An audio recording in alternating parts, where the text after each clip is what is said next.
Jeez, wow.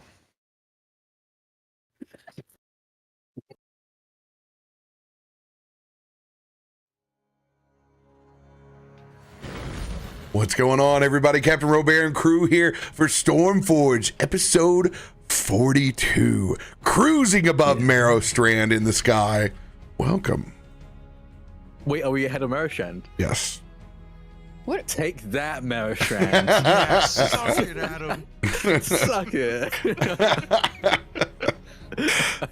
Yeah, a bunch of them are on vacation, so yeah, they're behind. You having fun on your vacation. Well, we're winning. We're on the grind. The grind set. I can't do that and say myself seriously. I'm so sorry. Hey Adam, we have an empty seat. You want to come play? Yeah, you want to have a crossover real quick? Oh. What's Adam's dice like nowadays? That entirely, I think, determines whether it's a yay or nay, right? Didn't you start getting 20 when you got LASIK? Yeah, this Yeah, is why. he kind of became a Chad. He got LASIK, got a girlfriend, started rolling 20s. I don't know what to tell you. Are you sure he didn't steal Mudcat's energy? He plays sexy corporate vampire villains on Magi RPG now. Like, I don't know what to tell you. Well, how about them apples? I need to watch that. I saw that was it Ancestral Blood, is it? Yes, I believe it's Ancestral Blood. Correct us if we're wrong, Adam. Yeah. They play a lot of vampire. Yeah. They love it. Well, who's got big announcements this week now that we're back? Yeah. We never left, though. We were the one people that got to play last week. Everybody else was gone. You know, for once, I immediately have an announcement that I can do out the gate. And Let's go. It's Oh, yeah, pretty do cool. it. So, for those of you who were in the kind of World of Warcraft sphere, you may have heard of the guild called Omen, known for their world-first performance and all the raiding that they do. They're jumping into Destiny at some point very soon, aka on Friday, and there's an event where they are having some of their raiders run through Last Wish, one of my favorite Destiny raids, completely blind and with a lot of restrictions relative to what it is. They're not exactly going to be able to replicate day one world's first Riven because, yeah, nothing can ever replicate that nightmarish challenge. However, they are going to put their raiders through a little gauntlet. They're having a bunch of people cast it, and I am one of those people. I'm there for the first 3 hours on Friday. So if you want to catch the opening of the stream, go ahead and do it. I've also made a bunch of little lore snippets for people throughout the entire thing. So if you're interested, yeah, that's going to be available on Friday. That starts, I believe, at 1 p.m. UK time. So yeah, come along. Come watch some experienced WoW raiders have to do puzzles in a raid and try and figure out the visual language, which is the only thing that I have given them a hint to. As for the madness that is Riven symbols that they will have to endure, I cannot wait to watch them do Vault and try and understand. They've never done any Destiny raid? Never done any Destiny raid. The most they've been allowed to do, as best I know, is they've been allowed to do Shattered Throne, which is a dungeon that is somewhat adjacent and has a few of the things attached. So obviously they have to be. I mean, they've done some leveling. They've got like a bunch of different restrictions. So there's no Stasis or Strand, which are the two latest subclasses. There's no exotics that wouldn't have been released in Forsaken. So anything that isn't past those first, like, 2 years worth of Destiny content, they're not allowed to use it. They're allowed to level as much as they like because leveling at that point doesn't matter for the regards of it, but they know nothing. They know absolutely nothing about the raid. They have their competency with... Yeah. Oh, this is... that's actually a good point. Let me grab the thing, but basically it's over on Omen's Twitch channel, I believe. I can go ahead and grab that in just a sec. Their fun is my nightmare. Which I'm gonna go ahead and just I am making such a fool out of myself here because I don't believe it's I don't know why I said Omen. I don't know why the hell I'm saying Omen. It's Echo. So what am I doing here? Sorry, I've good. been awake all day. It's Echo, not Omen. What the bloody hell am I doing? Oh, point Sounds being, like a I'm good on. omen. Oh, it sounds like a something. Point is, yeah, Echo is doing this. Let's restart all of that. Yeah, Echo is doing a thing with Last Wish. God, what is wrong with me? Yeah, point being, catch it on Echo's Twitch channel.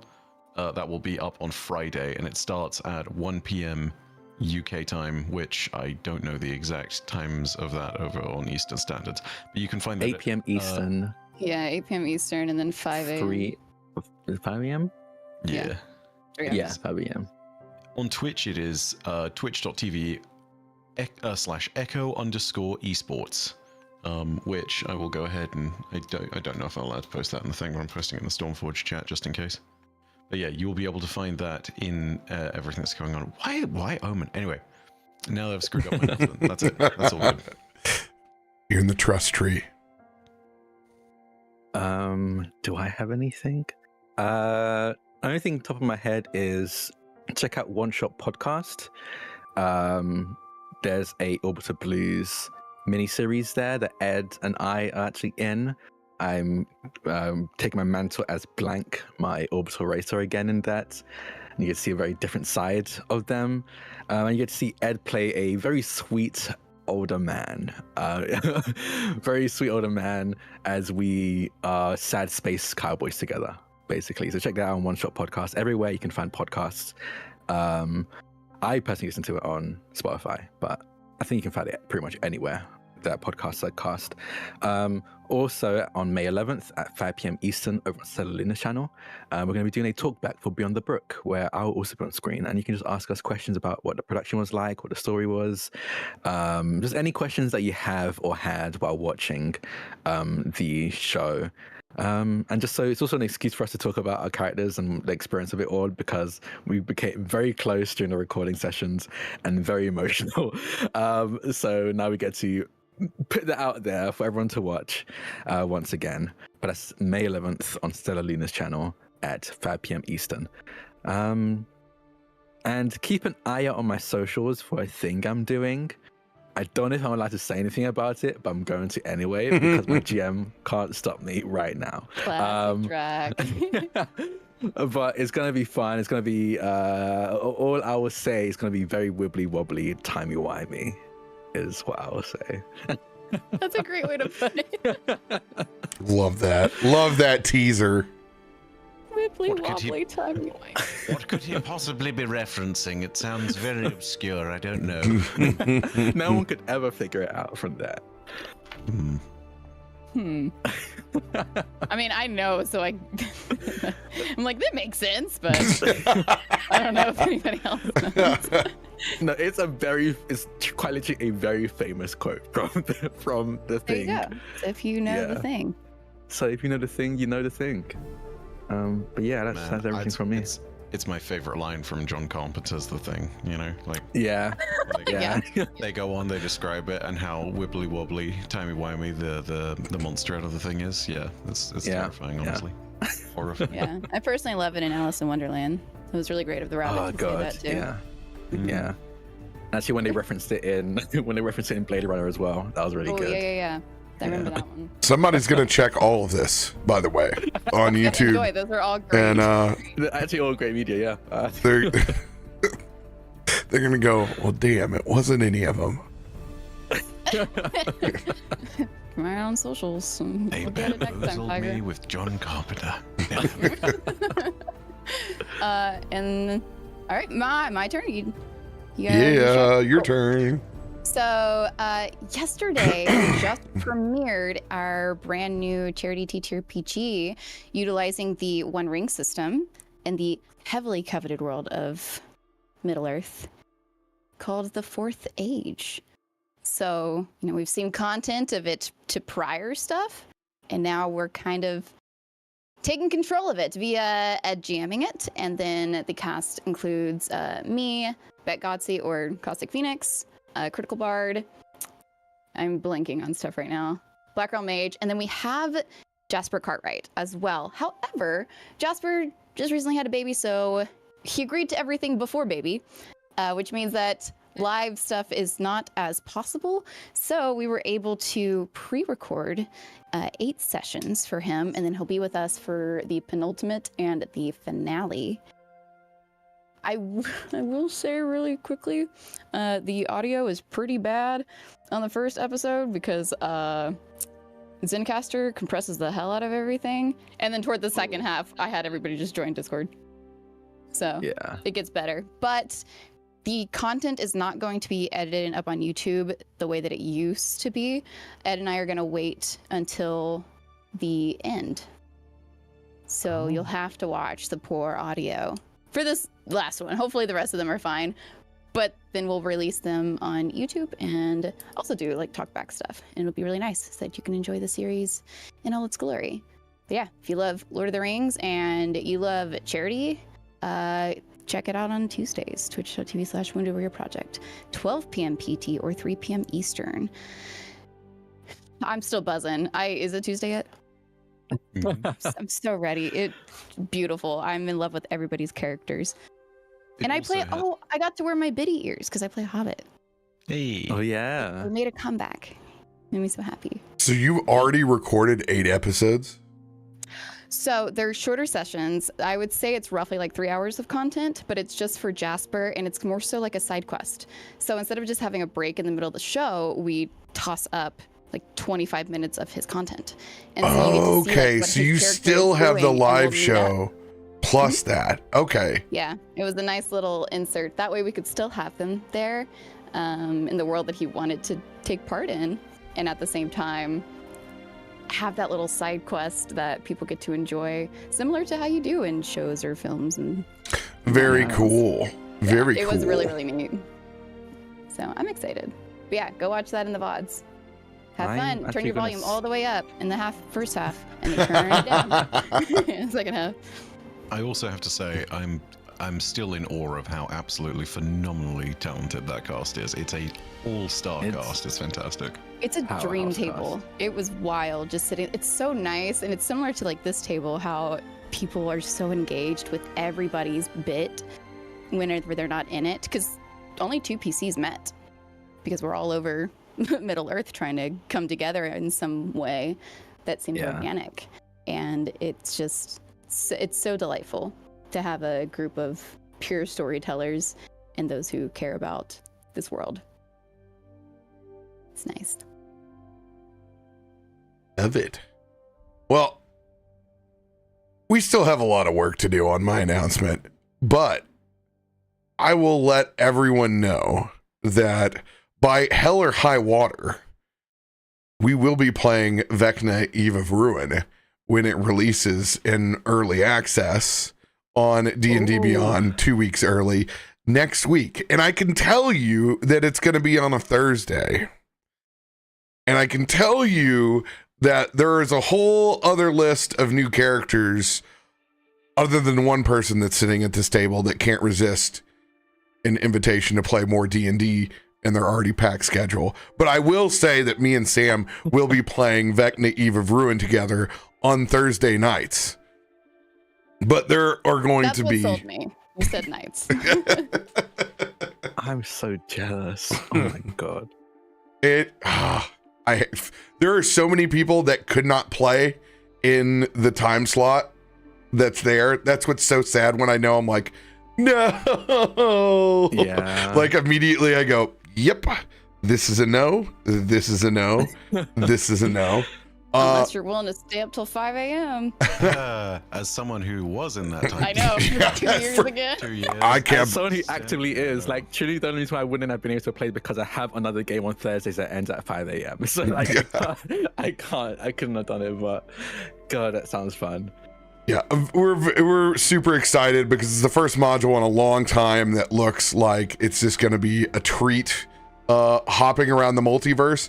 It's not a spoiler if you've really watched anything that the D&D channel's released.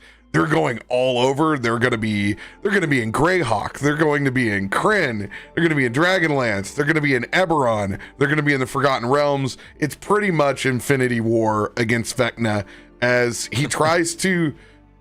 I mean, he's already a god. Now he's trying to become a god in every multiverse is pretty much what I've heard. So yeah, Good luck to our PCs. And I will share this. There are so many iconic characters. I am probably going to lean on our cast as we announce them and invite them to take on some of these iconic characters, because literally it's everything in D&D. I would be down to do that for like a short stint to play like one of the NPCs. I'd be down for that. We've already got Drak's already signed up for the 3 a.m. slot to play one of our villains. Because they're all. I think it would be a disservice if one person tried to play Myshkin Boo all the way up through Vecna. Like it's literally everyone. I don't think they've left a single person out. And I've been thinking this as far as like a GM scale. I'm like, I think I'm gonna invite some people along. That does sound like fun. Share the wealth a little bit. Like, you know, you can be excited about playing, like, you know, you're going in, you're going to play Curse of Strahd. Yeah, I'm excited. Like, I'm going to be Curse of Strahd. But when you have Strahd plus 10 other villains, it's almost villain overload. Like, share. I'm gonna be real. If you need, I don't know about RPing again at 3 a.m. But what I can tell you is, if you need a quick voiceover or something, hit me up. I'm out of 10. Ooh. You know? Maybe Vecna's already destroyed a villain, and all you have left is, I don't know, recordings on an old gramophone that you found somewhere in Steam City. Fife working his way into the grimoire. That makes sense. I mean, I can see that. It's a busted Warforged, and the only thing it's got left of it is its voice servos, and the last thing it was able to record. There you go. Yeah, so we cast is all set. Everybody is super busy at the moment, so we're gonna try to ring folks together. We're not even onboarded into the VTT yet, so I had hopes of playing the basically they released like a preamble kind of quest on D&D Beyond to get you in the campaign, but it's very odd because it's all set for 5th level, and that campaign takes place at 10th level. So it's not really meant for you to bring in your characters that you start with. It's more of like to set the story up. So it looks like we'll be skipping playing that, because I thought about playing that this week. But I want to start off fresh because that's how YouTube works. You want to be in the first week when the module drops. So yeah. Once I actually do a proper Canva graphic and throw everybody on, you get to find out about the rest of the cast. And while we're on the topic of adding additional D&D, whenever we get done setting this campaign up, I am setting up an East Coasters campaign on Mondays. To come very soon with East Coast friends to play in a time slot right when they get off work to accommodate their schedules. So all I can say is expect industry professionals to slot in on a Monday game here very soon. And I don't know what we're going to play. We could be Homebrew, we could be Module. I have not decided just yet. And yes, I see you, chat. I will unpause, lay stream loots.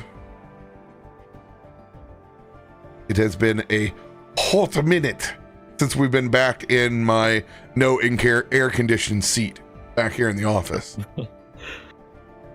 It's just I can feel the sweltering humidity boiling inside this room now.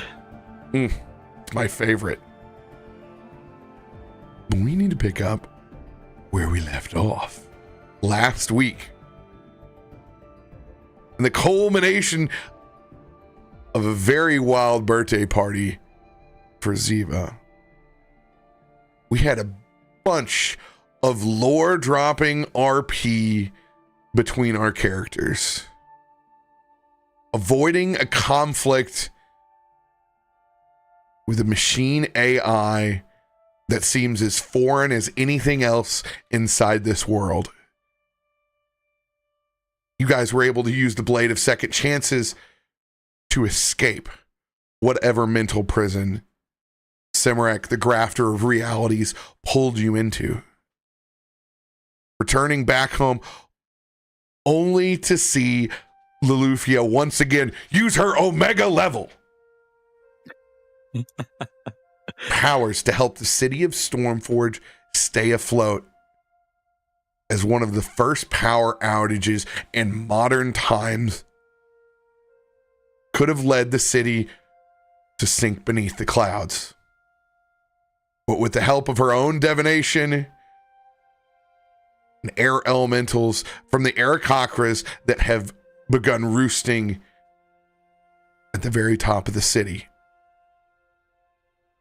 Ziva experienced his first power outage on his birthday. Candles haven't been lit in Stormforge in quite some time. With Myshkin once again strolling about the streets, this time slightly less brooding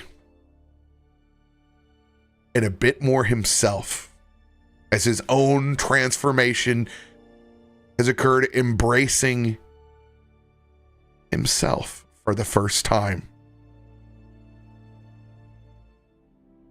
You all pick back up after a hearty long rest in the perfect ASMR storm of your life. Thanks to Loluphia and the divination of the city. As you guys wake up, there is once again still this looming storm over the city. But there is no threat to the power grid. No moments of anything being overcharged.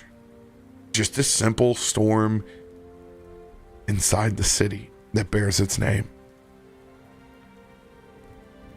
Let's make a Constitution saving throw, which we haven't made in a very long time, just to get up at the hotel that is the loving family of the Amberforge.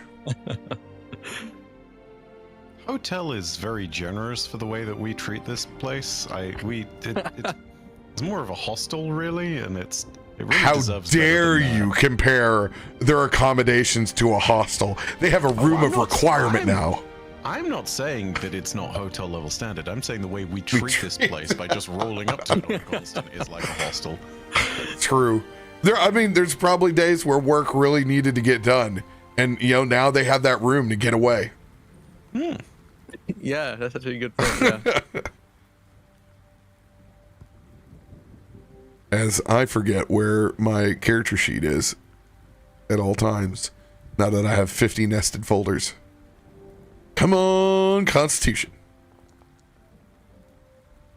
Ooh, I am We very all much pretty asleep. bad. You're up, Lolly. I actually can't. Sorry. You're gonna have to give me a second. Kallisto. You're in the same room, so apple doesn't fall too far from the tree.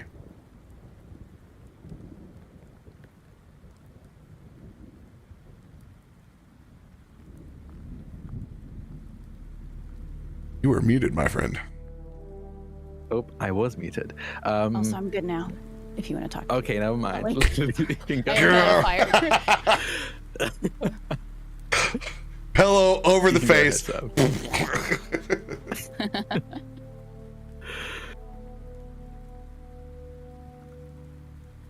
Do you want to go? Or should I?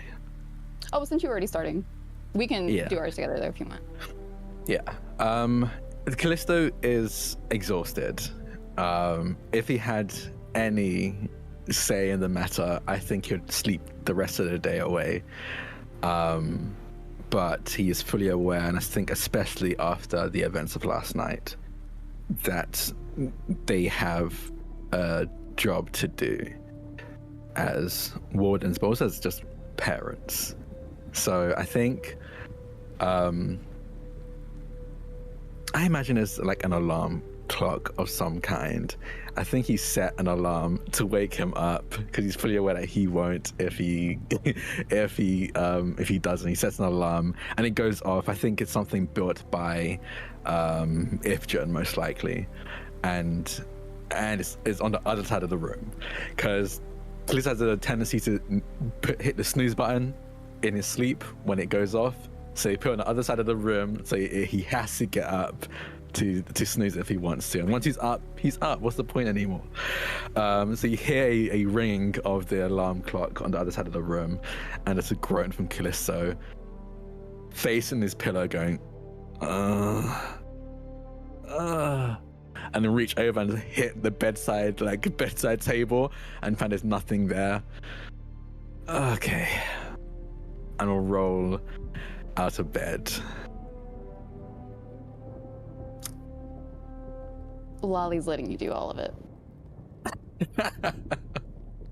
Her body's sore after exerting so much energy. It's like that you just did your best workout ever, and the next day sucks. So she's just listening to you struggle, and normally she would help. She's like, no, not today. Yeah. He swings his legs over the bed and just sits there for a bit. You hear the annoying ringing of the alarm clock still going on in the other side of the room, and he rubs his face, turns and looks to see you still in bed. I think it was like groaning in pain still, just like aching, go over and kiss you on the forehead before getting to his feet and shuffling over to the alarm clock and switching it off. Ollie, we need to wake up. Yeah, I know. And she's rolling over on her side and just looking at you, just like head still in the pillow. He looks so disheveled. Like the bags under his eyes are bagging. Like it's rough, and I feel like they've never looked more unkempt than they do today. Yeah. These two wardens always look so put together, and of course they will for people again. But in this moment, even in their sleep, they wake up and it's like beauty rest was a thing. I don't think that happened last night. No, they definitely look a little more haggard this morning. Yeah, they look like parents. They look like an They look like parents. Oh my! To have parent art of you two, not an adventure. God, imagine us like in a fluffy robe with a mug of coffee in hand. Yeah. Oh my God! Everybody in their like pajamas or comfy wear from the. Can you imagine little Kaivar with his stocking cap? How does it raises the question, how does Kaivar wear pants? You know, like Truly. I think Kaivar's a robe person. I think Kaivar wears like a robe. Oh, for sure. Yeah.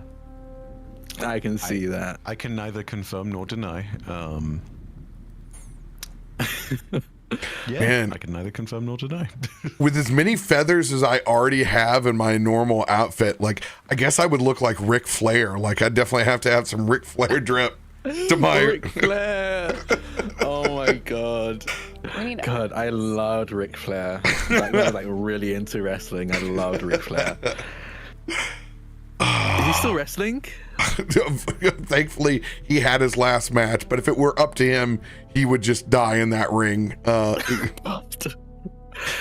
a God, I remember some of the... Yeah.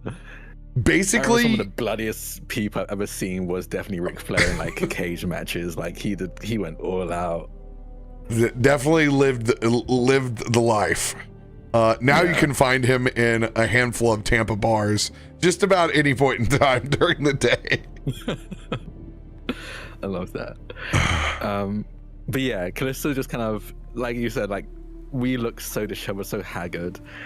But Kallisto looks over to Loluphia and just says, we just see if we can hold counsel with folks from the airplane and see if we can figure something out between Stormforge and them and Yancy Bin. We haven't received a letter or anything yet, right? Not that I've seen. and they work slow as molasses, she says, stretching and getting up. At about that time, Bureaucracy. God, you called it right before I could do it. I was gonna throw the as the bird blitzes past your window and shoots a nice little wax sealed handwritten note with the seal of your warden's lodge. Oh. Speak of the devil. I will. It's almost like they have ears in here. Like you said, we probably should do a sweep at some point. But I'm gonna shuffle over to the bed and sit on the bed and open up now. the. Kind of like scoots on her knees, like up behind you to look at the letter. Yeah. And open up the letter. The tone of the note that is written fits the line of per my last email. Ew. Did it find us well? No, not at all. Me. It is short, stagnant sentences, basically more proclamations of Yancy Bin, the plane of air, out of control storms. Please report. As you read that out loud. Just be like, I had it under control, actually. It's a line item list of basically everything that has happened that you've been involved with. It's like our trouble list. It is basically your shit list, and it is signed for the first time from the Grand Warden themselves, Alan Kruger. What does this mean to us? Like, this is is that a scary thing? Is that like a at least they listened? It's more of the justification of actions than it is anything else. It is a debriefing and a request basically to inform. You all have always been on above excellent terms with Grand Warden Kruger. This is more of him trying to catch up to what far advanced path that you're on. He has always been very suspecting of you guys being not just one, but 2 steps ahead of where everything else is at. And as you guys have seen, there's multiple fronts that have all kind of emerged recently as potential threats within the city. Yeah. So this is more of, we need to have this come to Jesus, and you need to let me know what you know so that I can do my job better. Okay. I'll be quite honest, I didn't think it'll get to Kruger so quickly. I thought it'd go through a lot more red tape before then. It's almost as if they listened this time. Yeah, I think they're learning from their mistakes. Down at the bottom it says, and P.S. Oh no. I already know what the airship has been through. That's good. Did Killfoot tell them? Honestly, I imagine so. Killfoot is way more involved in the red tape and the bureaucracy of things than we are. There we go. Cuddle, yeah, it was Cuddle. Yeah. It's gotta have been Cuddle. Killfoot was meant to do it, but Cuddle probably did it. Yeah. Can you imagine showing back up and it's only poor Ian Cuttlescar that is working on the airship when Grand Warden Alan Kruger guy. steps in asking questions? He's like, I'm just an intern, man. It might be even better than that, because it might be a case of he doesn't know who it is. It's just another person he can bitch to about the airship and what Kelthud put it through. And that's the only justification. Doesn't know it's a Grand Warden. Doesn't have a single clue. It's just like, oh, you need to hear this story.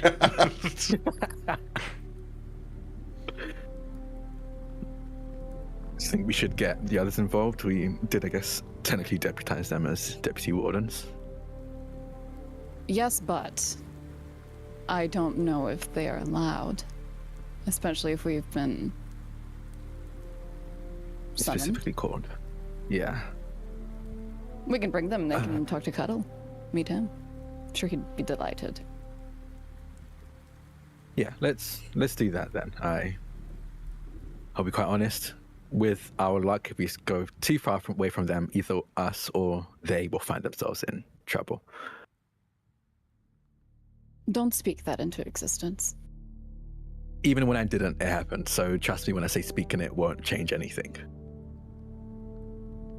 She just smiles because she knows how true this is. And scoots past you and getting out of bed. All right, well, I will leave that to you. I'm going to get ready. And she Sounds does. good. She starts by sitting at a vanity that they have and brushing her hair and just starting to freshen up, which will take her, much longer. She refuses to look the way that she has awakened. Kallisto, on the other hand, doesn't care. This is his house. Actually, it's his parents' house. But, the same thing. He's gonna, a little less tired, but still looking just as haggard, will head down the stairs before knocking on his parents' doors and just wishing them a good morning before heading back down to find Faroük, Kaiva, and he would assume Myshkin, but Myshkin's gone out for a walk, right? Yeah. Myshkin So- is Left leg gone. before. Yeah. So to find Faroük and Kaiva and basically get them up to date.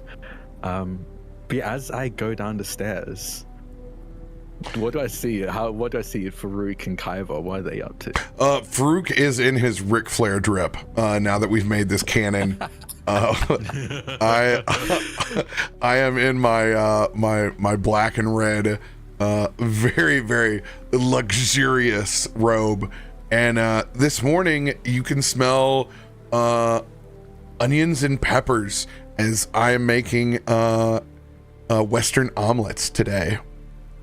There's the smell of little bits of fresh fried sausage and that distinct smell of combinations of peppers and onions into the omelet. Dicing fine little bits of ham as well. It's the fine ham and the sausage that does it for Kaiva. You can see him start to slowly, sort of involuntarily drag himself out of his crate. Predominantly led by the scent of food. Well cooked breakfast somewhere in the Amber Forge all the time. Doesn't matter who's making it, it's always a good day. Oh, if you have a nightcap, it needs to be the Sleepy Owlbear tea brand. This has come up on my Wednesday campaign, but yes, I made a brand of Sleepy Owlbear tea. And you can imagine it looks just like a little chibi owlbear sipping the cup. And Just a guy. Oh, so That good. is fantastic, and yes, absolutely. Good morning. Good morning. I thought V was awake earlier or something. You're already cooking.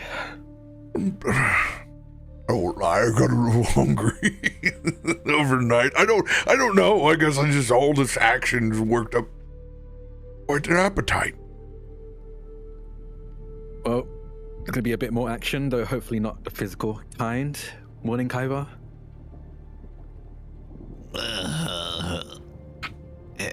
Hello, Kallisto. Faroük? What an atrocious noise.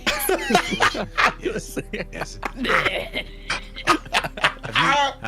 You may never have met me in the morning. Let me tell you, that is the kind of it's the disturbing stretch noise that I make if ever I'm God waking bless up Al. and I'm truly screwed. Yes, she puts up with a lot. God bless her. That's most certainly one of the things. That's after 12 rings from Quasimodo, my friend. That'll. You woke up on the hour, by the hour. It's no telling. Goddamn Quasimodo. who is up here ringing these bells at 3 in the morning. Never forget. Mm.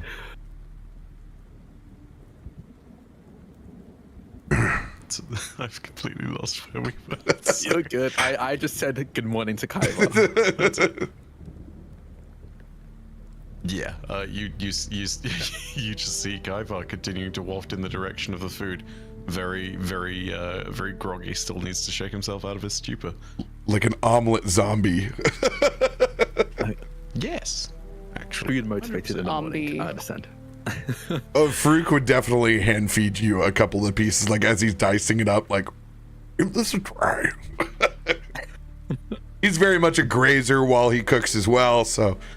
Oh, yeah.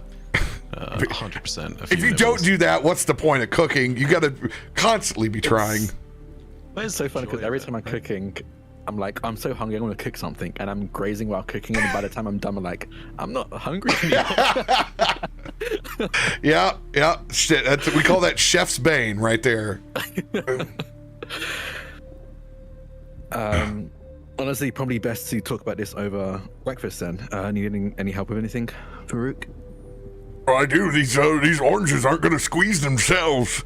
As I pull out the crazy contraption, I imagine we have like our blender has to just look wild. You know, like have a hand crank on the side and like have like. I think with the way, because I think most of the time, Ifrit's very busy with commissions anyway, so she can't do like many custom builds. But I think like anything that we do have, like the microwave, the blend, anything like that, if we even have a microwave, but like there's probably the stove. But the blender is definitely like a store-bought blender, but then heavily like refurbished and redecorated, redone by Ifrit with extra features and stuff added to it.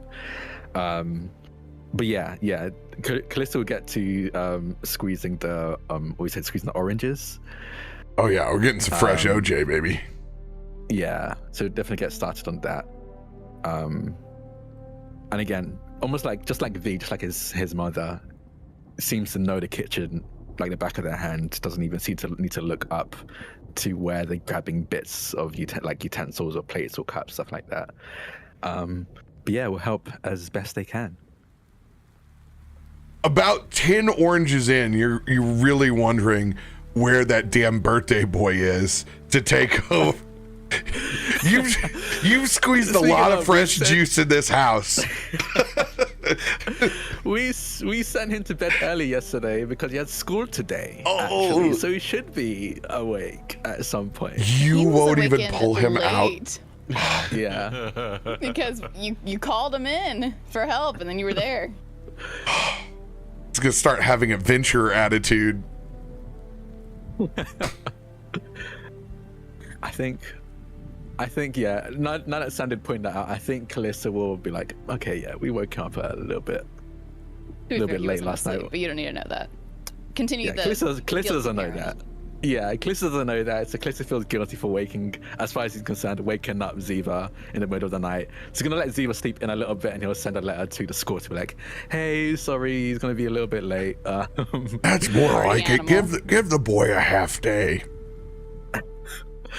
A half day? Okay, I said a little bit late, but half day is a lot. Well, you know, if you bring him in at 11 o'clock, nothing's going to get done between 11 and 12. All you can think about is what you're going to eat next for lunch. And then... What time is it right now? I imagine it's like 8, maybe 7, 8 o'clock in the morning. So school starts at 9.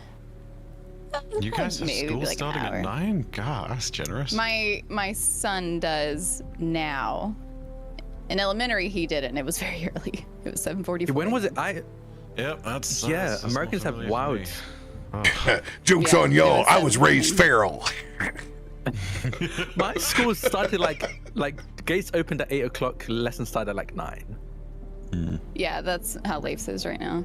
I broke so many rules, I don't even remember what time they required me to be there. That was it really did depend. But like, oh god. There's the typical thing of classes start at 8:30 on my side of things, but like there were things which happened before, and let me tell you, you were doing my few terms where I did rowing, bane of my existence. You did rowing as well? I did rowing as well. Well, fucking getting in for fucking 6:30 in the morning. Respectfully, that shit. Like, I did rowing, but I also did. You've used all my F word counts all on rowing, so you've maxed it out.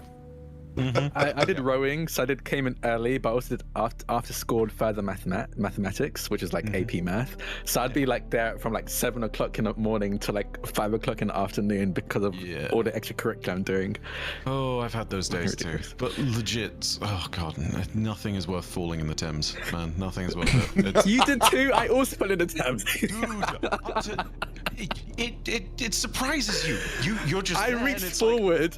I accidentally let go of one of the rows, and I reached forward to grab it, and it just flipped. The whole boat flipped on me. It was the worst. I had to. I was at one end of the boat, and I had to be one of the two people who does the lift and pulls it out of the water. And let me bloody tell you, me and the other guy, the Cox at the other end, literally. Like, we took one extra step forward towards the boat, both of us up to here. And this is the Thames, man. This is not.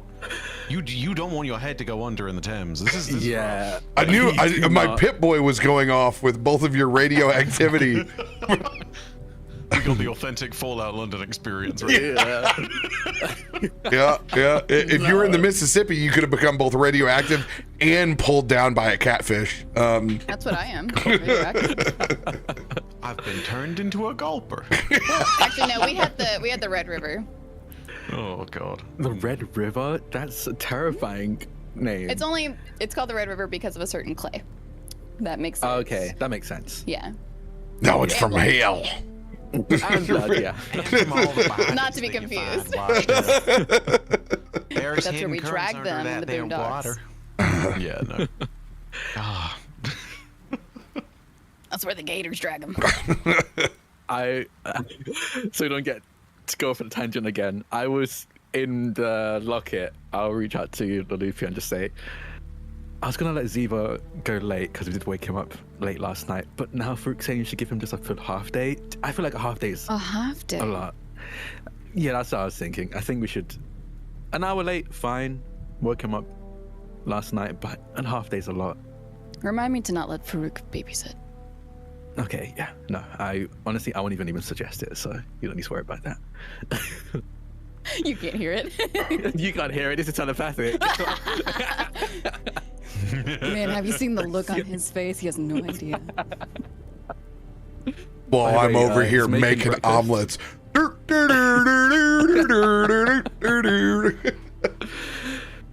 the way, he's making breakfast, so I'm going to give everyone a briefing of what's going on over breakfast. Oh, that smells nice. I thought it was V's. All right, maybe he can't. So did I. On weekends. Weekends, yeah. V would be around them, so. And yeah, I'll just keep helping until Loluphia's down, and I think after an hour I will go up to wake up Ziva. To be like, we let you sleep in now, but you have to go to school. Hang on. Ziva's already eating because Farouk actually snuck some food to Ziva. He's got leftover like birthday cake. It's a little stale, so it makes it crunchy. Birthday cake in bed. Oh, so gross. He hears you. Do you peek your head in, or are you knocking over? I would knock. I definitely knock. He tries to hide it after he's like nibbling on it. Good morning. Morning. I was going to say birthday boy, but I suppose prior birthday boy, and I'll creak It's my birthday the door. for like the whole week. Birthday month boy. How about that? And you hear a thump as he hits the floor and shuffles over to open the door. Let you sleep in a little bit late, but you still need to go to school today. Knowing full well he did not sleep in.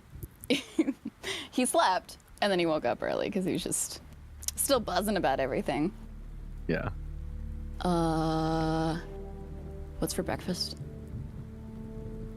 Omelets, orange juice, and probably a bunch of other stuff. Farouk is cooking, so I expect it to be good. Farouk's cooking.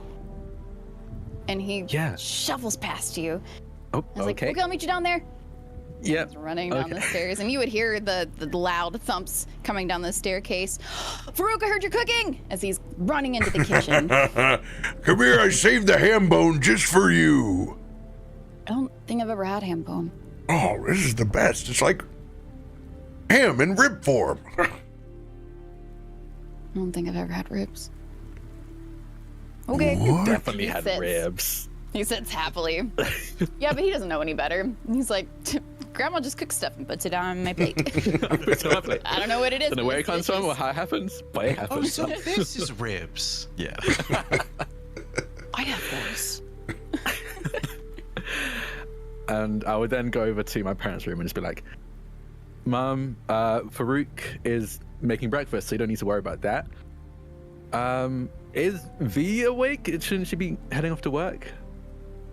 Actually, I think they have full breakfast in bed, as Farouk has been up earlier and has taken care of them first before the rest of the group. Aww. They do not have to leave the room today after the chaos of yesterday.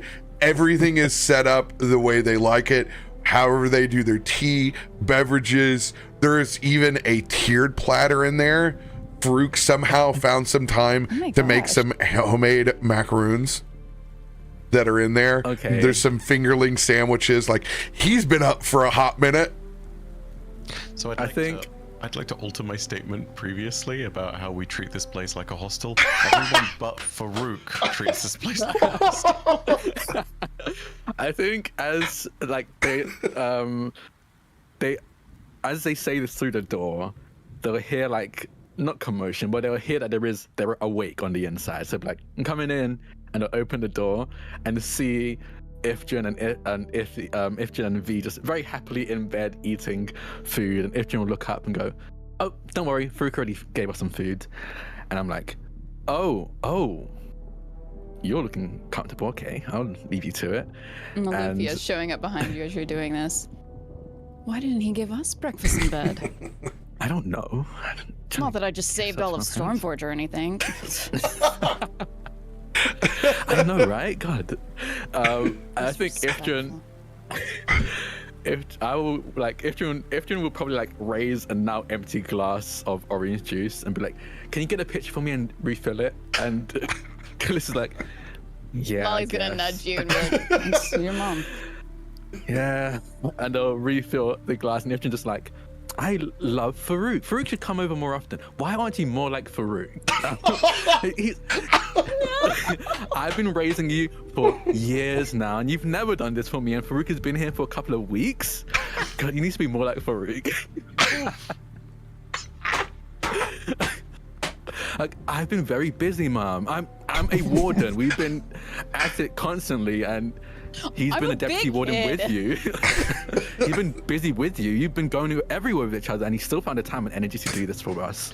I'm just gonna say everyone knows a parent like this, which is this is The most relatable thing possible.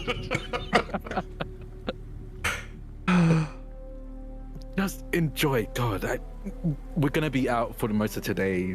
Warden business. We need to talk to them about everything that's gone down. So we won't be around. Enjoy.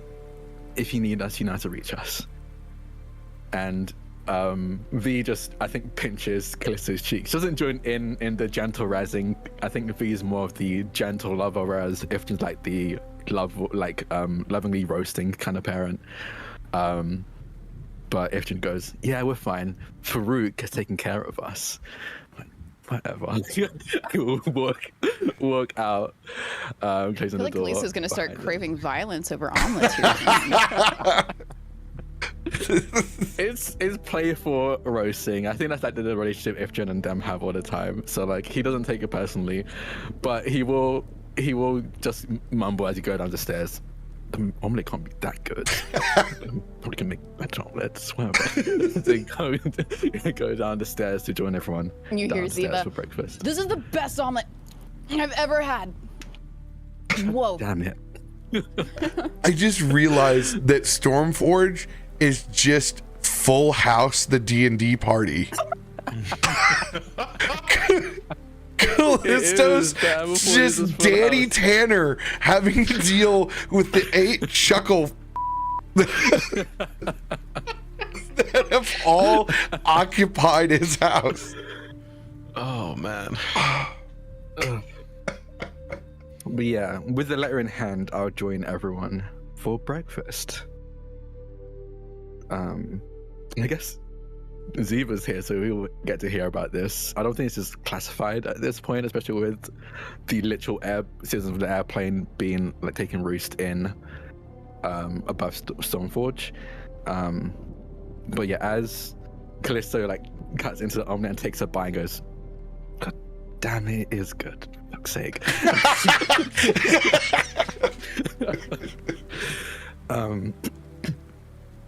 He'll be like, "We just got correspondence from the Grand Warden, Kruger. We're gonna have audience with them, and I'm of the opinion that you all should come with. You've experienced all of this with us, and you're officially deputized wardens. But Loluphia pointed out it was very specifically she and I who were called. So you might, I don't know, have to wait outside or a lobby. But we're going to be seeing if you can get the wardens all band together to, at the very least, defend Stormforge when, if or when, and it's starting to seem like when, Yancy Bin and their forces attack. And give them a lowdown of our plan, which I believe, if we're still on the same page, to see if we can get whatever the thing we experienced last night and Yancy Bin butting heads rather than butting heads with us. Speaking of Yancy Bin, where's Myshkin? Yeah, I noticed that. I assumed they were just out for a walk. I know. Rain? Ooh, I mean, you guys may have last not night. seen the transformation. We didn't. We have. Nobody did. Yeah. Oh, No one's seen it. It was just.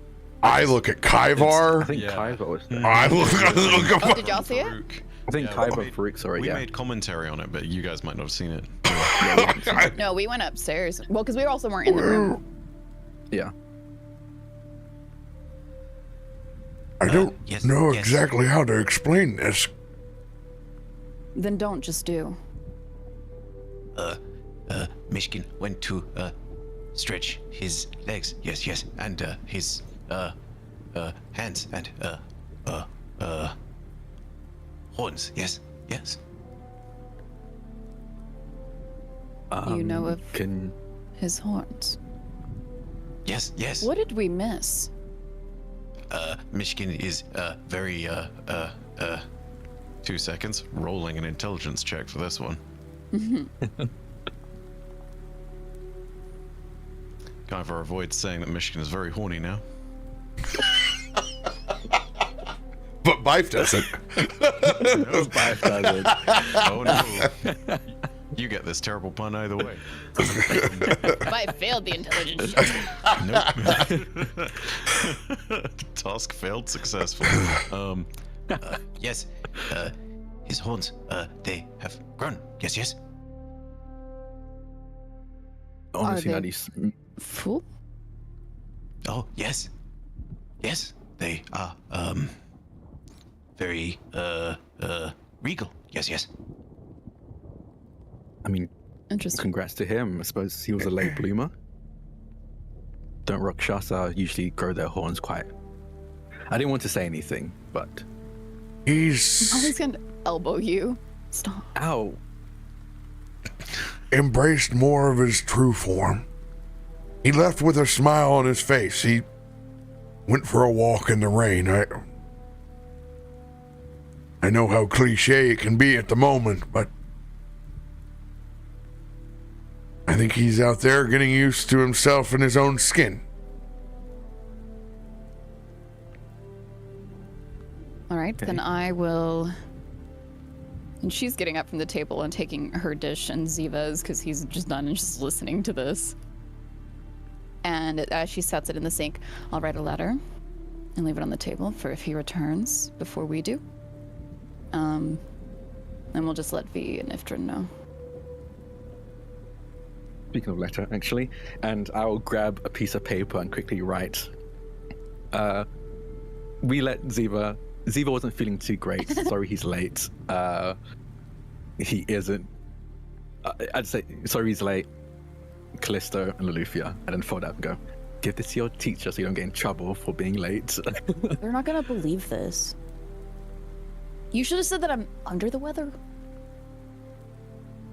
Get it? Because it's raining. Okay, and he gets up. You're not even go a dad yet. brush my fur. In a future scene that none of us will see, there's going to be two parents that are there from the PTA of whatever school that he goes to that are just going to gossip with each other.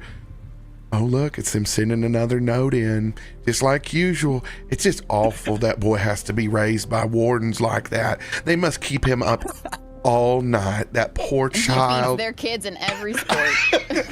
Yes, absolutely wrecks them.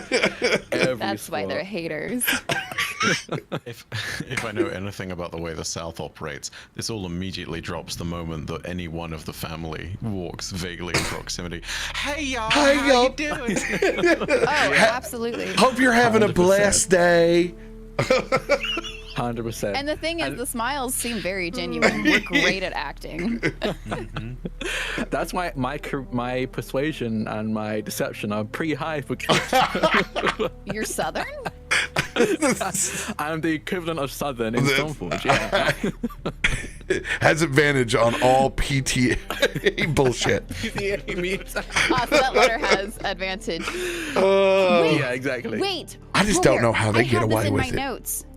Hang on. And I've been waiting forever to use this. So there was a moment when we were still using Pathfinder mechanics, and I had a roll that I could do called Prepare Papers. And I rolled a nat 20 on it, and you said, I will honor that when you need it. Could I write this letter as if it's like a doctor's excuse? Well, that would qualify as a forgery. I mean, yeah, it's Prepare Papers. Why are we forging it when we can 100%? Why are we forging? We can just say we're his parents. So it's literally well, no, because if it's a doctor's excuse. So the way that things work here in the States, whenever y'all are done cackling, is you do not get an excused absence unless it is a doctor's excuse. Plausible deniability. It gets marked against you, which is bad. Because then you can go into treatments, that applies here as well. That's not good. I would say it goes. You've done this so many times. You actually have the seal of like the triage doctor from the warden's lodge. Actually, we're close friends.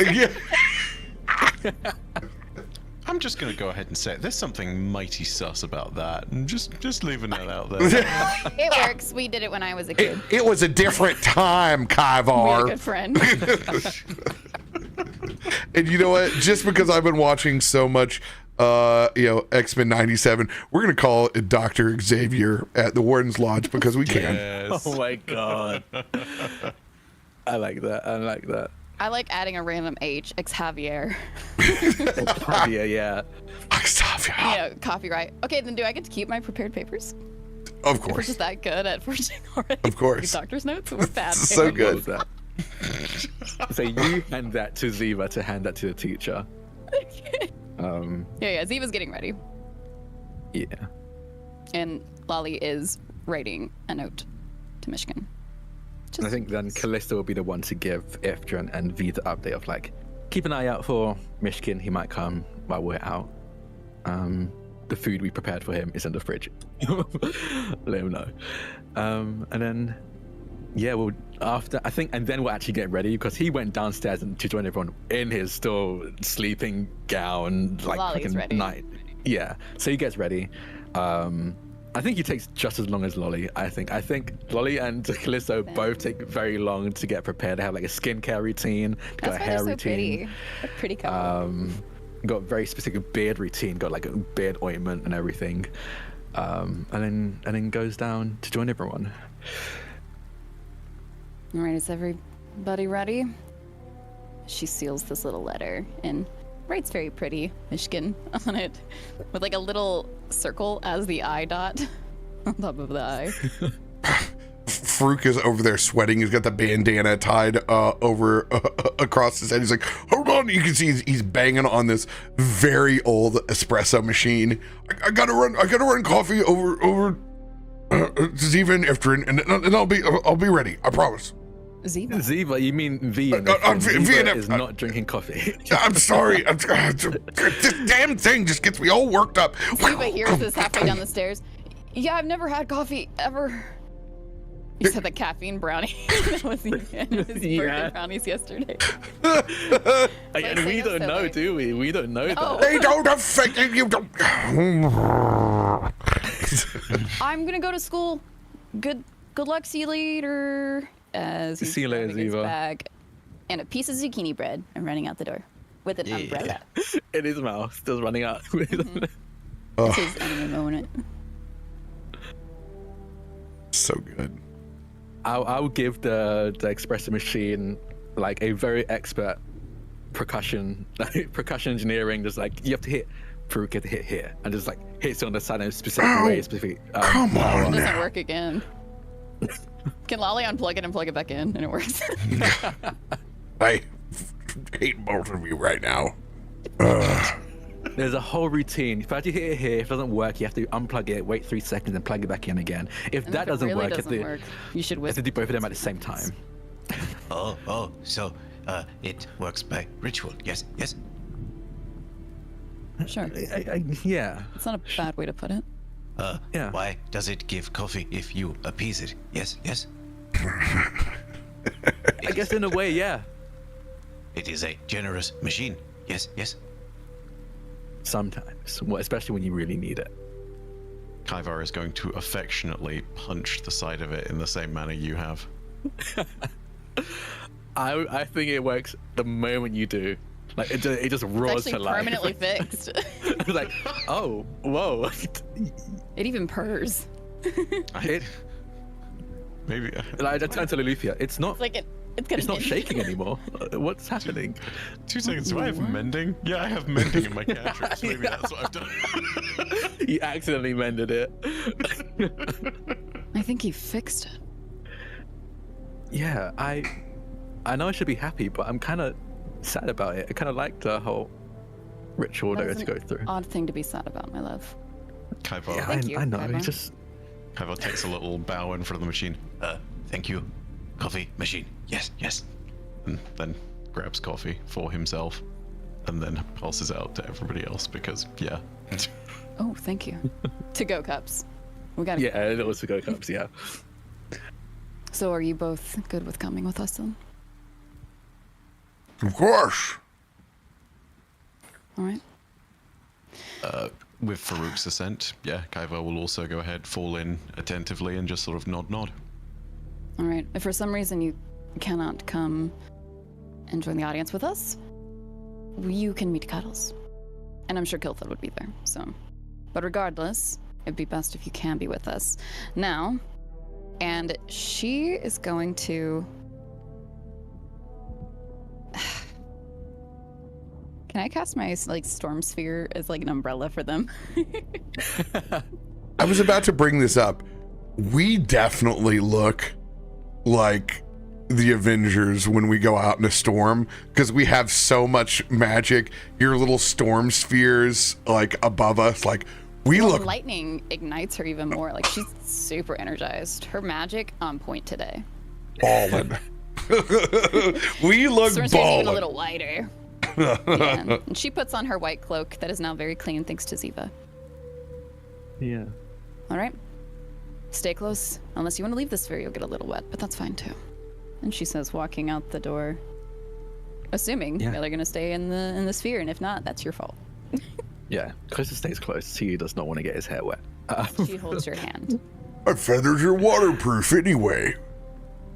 Kind of shakes, Really? and what little bit of water is on those waterproof feathers as it hits Farouk's skin, it just and evaporates anyway.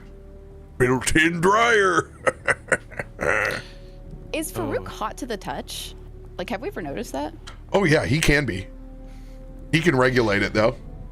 When you've seen him specifically when his eyes go full cinder and you can't see his He's really like burning hot. and they're orange to begin with, but like once you can't see the pupils anymore and it's just cinder eyes, that's when you specifically know he is hot to the touch.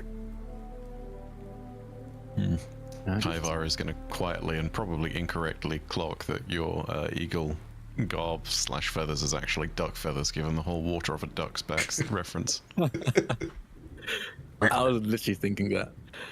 What, do you think I would take poor Farouk's feathers? You're crazy. Oh, I've not said this. This is all in Kaivar's head. This is going to come out at some point. At least he didn't say it was a cat.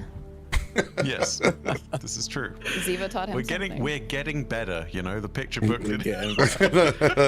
Hey, We're learning it that was Ziva stacked actually. tall. Yeah, we actually learned that Ziva actually has a knack for teaching, Just not learning. which is very interesting. More of a do as I say, not as I do situation, really, isn't it? Yeah. As Farouk lands back on my shoulder, I have gotten all the bits and bobs of the gristly parts of the ham and saved it for him as I feed him as we walk. Quick question.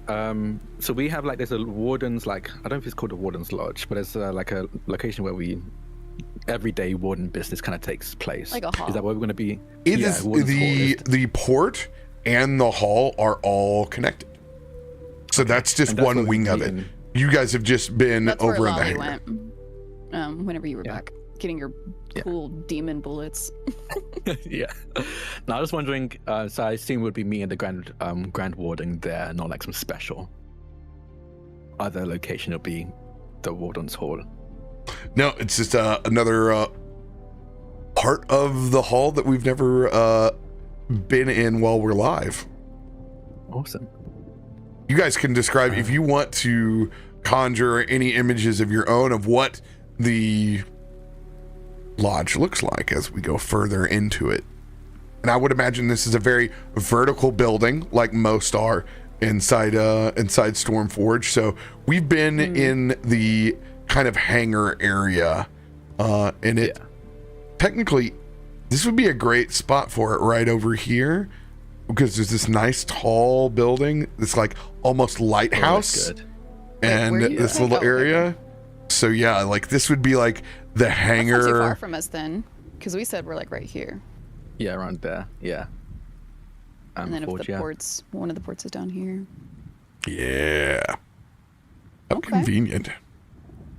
I think we've had like, compared to other wardens, like I think Grand Warden Kruger very rarely sends personal like missives, but compared to most wardens, we probably have received the most, just because we've ended up in quite a few like highly important or dangerous or urgent situations as wardens. We attract trouble. Yeah, we seem to be magnets for trouble, but also seem to be the only. Exactly, we seem to be the ones that are most fit to fix those problems as well. But I imagine like even those situations have never been we've met Kruger face to face, because of them. Maybe initially we did just because we were outstanding wardens and he probably gave like an award or sugar handed or something like that. But in those cases ceremonial stuff. Yeah, ceremonial stuff. But like I think this is the first time that we're going to have like unless you think otherwise, Sam, I think this might be the first time we're actually meeting them face to face for a mission rather than ceremonial stuff.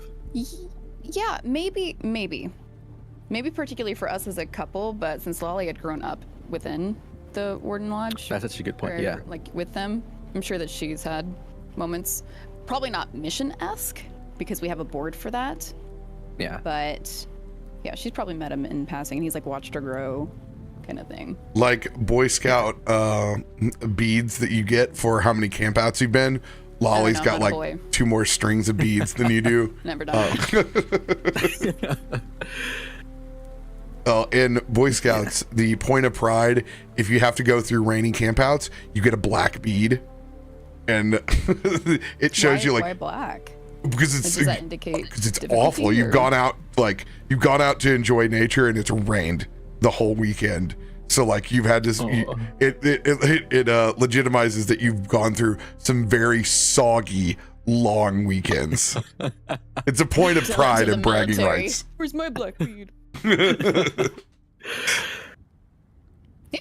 So we approach this. It's roughly probably about a 20-minute walk, maybe a little bit longer with the rain and people trying to maneuver like crowd in front of them as we push through. That's actually a good question. After the blackout, yes. So we had the first blackout in a long time. What are the streets of Stormforge looking like as we go outside? There is more chatter than normal. Almost as much as you saw whenever the mechanical dragon landed as you walked through the marketplace and bazaar. People are talking and they are buzzing. Everybody has their, 3 cents on, what transpired, whether, individuals clamoring about, but that old technology can only last so long before it needs to get replaced. I told you, since my husband was down in the mines, conversations of inadequacy of the science that holds Stormforge together, the flat out denial of possible divination use, to other people clamoring about it being divination use. There is all the perspectives of what a general eyesight of what's happened, as well as some people, I told you it was going to be doom when all those Aarakocra showed up. Lolly would make it a point to not make eye contact with anybody. Just like, this is very uncomfortable. Neighbors meeting neighbors for the first time in years. They never come outside. In particular, the academic zones are a buzz. You can tell that there are. Today is a day of meetings everywhere as the city tries to sort out what the hell is going on. Yeah. Okay. Yeah. Sorry. Sorry to interrupt. I was very curious when you mentioned us going through the streets. Yes. Something very weird happened yesterday. What's everyone thinking? But yeah, we'll lead the way to the Warden's Hall.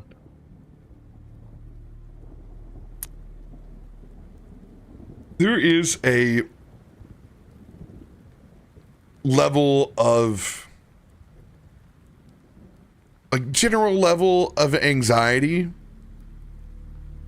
but overall, these are people that are used to having their problems solved fairly quickly. So there's this underlying current of that science always takes care of us, no matter what, because they've had this faith in the sciences and academia all the way back to the founding of this city, when they ascended from the mountains into the sky to farm Stormwar. So even the thought that something that could stop the most progressive city in Faltura almost seems foolish to them.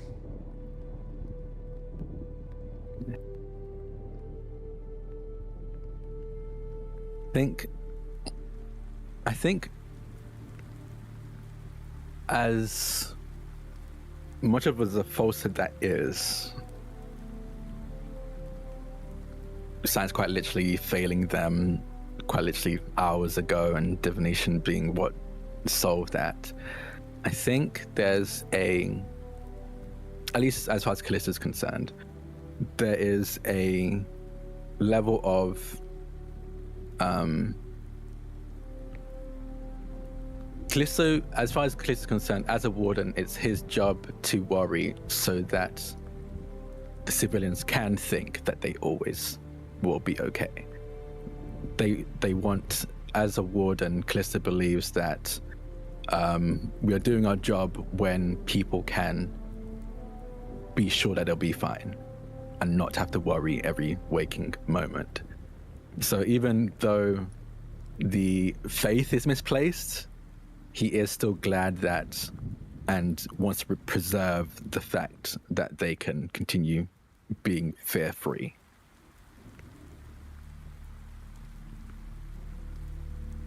The part of him doesn't want to be like, it was actually my wife, but he do want to do Lolly's that. locket actually lights up as they're walking, and she knows what you think. She's like, you were enough for the both of us. Was I thinking that out loud? To the No, locket, it's all or- over your face. Yeah. No, sometimes I forget what we're doing this for, and as misplaced as some of these people's faiths are, it's a reminder of why we're doing this, and it's always good to see. Yeah. It's always fun doing a thankless job. And her locket goes back to normal. I assume we have arrived. Is this the same location? It's just not further in the hall that Lolly went to? Whenever she went to talk about. Okay. So then entering inside of that, as RoBear had described last time, it's more so a big, it is very tall and the ceilings are very high, and it's an opening of just vast space. You've got this board that's on the side that has a plethora of jobs written across it, different papers just kind of pinned, as people then can take a tab of like, maybe I'll do this one and claim it, or they do just fully take the sheet and claim it, and there's little tears left in between these pins of where people have so carelessly not removed it but removed the papers. And that's behind an area of a desk where you have your receptionist who's there to greet anybody that comes in. Not anybody that we need to talk to very much. It's more so for people who are guests and visitors and those interested and unknown where to go here. And then you see large, just long tables and seating, as that's where she had gotten publicly angry at one of her fellow wardens. And there's probably still people there, and it's even more a buzz. There's echoing in the halls. It's reverberating off of each wall. You can't pick up really what anybody is saying, but further past this, it's a long hall, and against these hall walls, there are just photos, like paintings of past head wardens and their names and their years and maybe an accomplishment that they have done, and they're lined in these golden frames. And I would say that it's almost cathedral-like, like old cathedral-like. You would see how the tops from the walls, like these beams, then circulate up and meet each other. And that continues straight down this hall. Floor marbled, wall marbled, ceiling marbled. Beautiful. And it leads to these tall, dark oaken doors that are also just very ornately carved, with a sign next to it that has Kruger's name. Love that. As we walk in, is anyone behind a desk? Yeah, would reception stop us because we have guests? You guys have the clearance to just blow through anything, and you know pretty much everyone inside the building. So whoever's working the administration station in front of Kruger's office would just look up and give you guys just kind of the nod and the salute. He's ready whenever you are. Perfect. He's been ready all morning, ready. You won't mind deputies? No, just about everyone's been in the office today. Oh god, okay. It's probably a busy day for him. Okay. Very stoic, makes a face of like, oh no. Yeah. He holds up this list from this notebook. That's just, you can see there's like 14 names already scratched out from meetings today. Oh, God. It's been a all hands on deck. You can hear they're just the different courier birds are like boom, boom, going in and out as quickly as possible. This seal has gotten some work. I'm on my third candle today. Oh, well, good luck. I'm sorry. I'll be honest, I thought we speak to the Grand Warden about, you might have a few more to burn through. Joy. Oh, at least the power's back on. Yeah. Well, And they I'm just going took this away. Yeah. I don't even wait. After that's mentioned, I don't even wait for any more conversation. I go to the door and knock, and wait to be allowed in. And Lolly would nod it for Kaivar. You can come with. Kaivar is going to nod, and not really realizing that the protocol is really only for proper wardens, he is also going to salute at the person at the desk. And then moves on.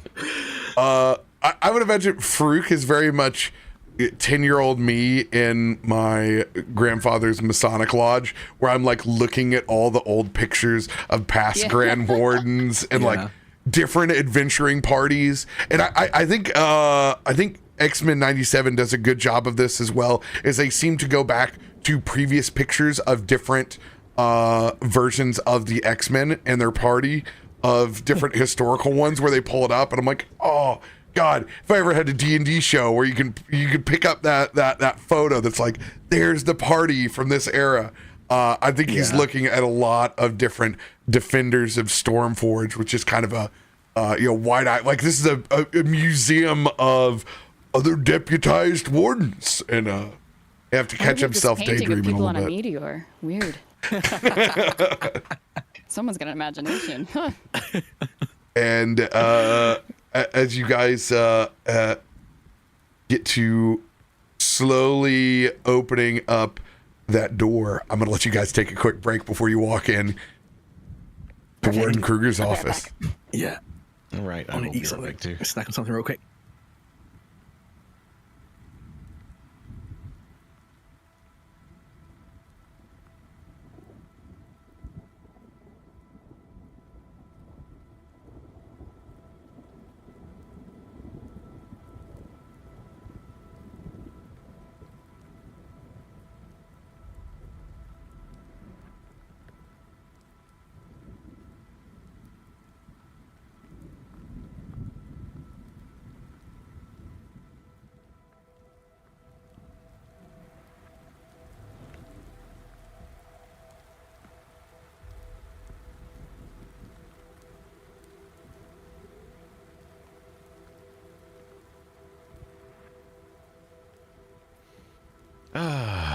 Stream is stream is not mine.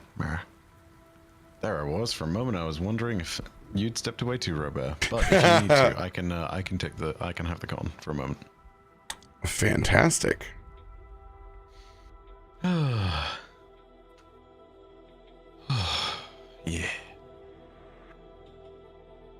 Also, I have been fully converted at this point. I was only occasionally using my Yeti every once in a while, and now I'm fully at that point where I have an ice shaker or a Yeti at some point. Full on convert. You stay hydrated, man. You do, and it's like I refill this 2-3 times a day, and I'm great. It's golden. Like, I don't think I've understood the convenience of this. Always having a beverage at the desired temperature that you want it next to you is a fantastic feeling. Dude, I left one of these on my desk while something was going on, and then woke up overnight after having just completely forgotten about it. Still cold. Yeah. Still ice cold. It's insane. I mean, and if you have the top on it, holy cow. That thing's like it's almost like a day and a half, 2-day event, like crazy. Technology is a wild thing, and I love it. We love us some double walled. And also not having to use coasters. There's no sweat. Like that's nice. my favorite, because I'm always around a lot of nicer wooden furniture, and It's nice to not have your stuff stick to a coaster and then have it suddenly fall, and just be like, well, floaty coasty again. floaty coasty.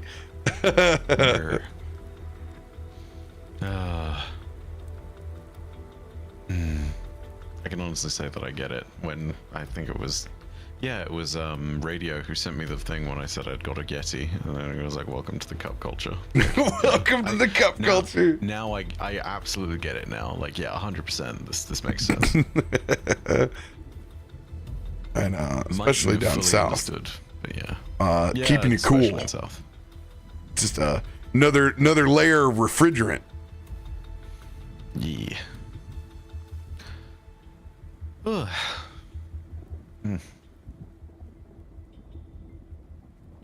I am intrigued to see what's going on with this Grand Warden. It's the first time I've ever, I don't know if it's been mentioned over in Marrowstrand, because I don't know where... I'm not sure where things lie with Marcos, and with everything to do with rank being pulled over there. I genuinely can't remember. It's been so long since the beginning of the campaign. But like, this is definitely the first time we've had a Grand Warden mentioned in Stormforge, right? Yes, this is the first time over here. They have only dealt with, and they haven't gone into the Grand Warden's office at there either. They have only dealt with King Tonga. Yes. And so realistic, it's kind of crazy to think that like the highest up, most senior warden has been with them most of the time. Or, man, I actually have to check my own lore. Is King Tonga the Grand Warden of that lodge? God, I have to go back. It's been so long since they've been in the lodge. Check my own lore. I'm gonna have to go back and look at that. You just need a guy in a red shirt. It's fine.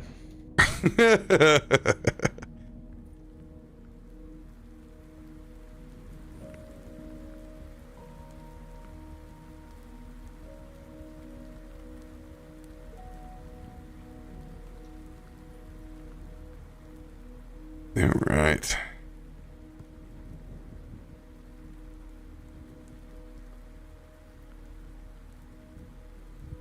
I'm gonna go grab that coffee. I'll be right back. Haha, the stream is mine. And there is nothing that you can do about it. Goo.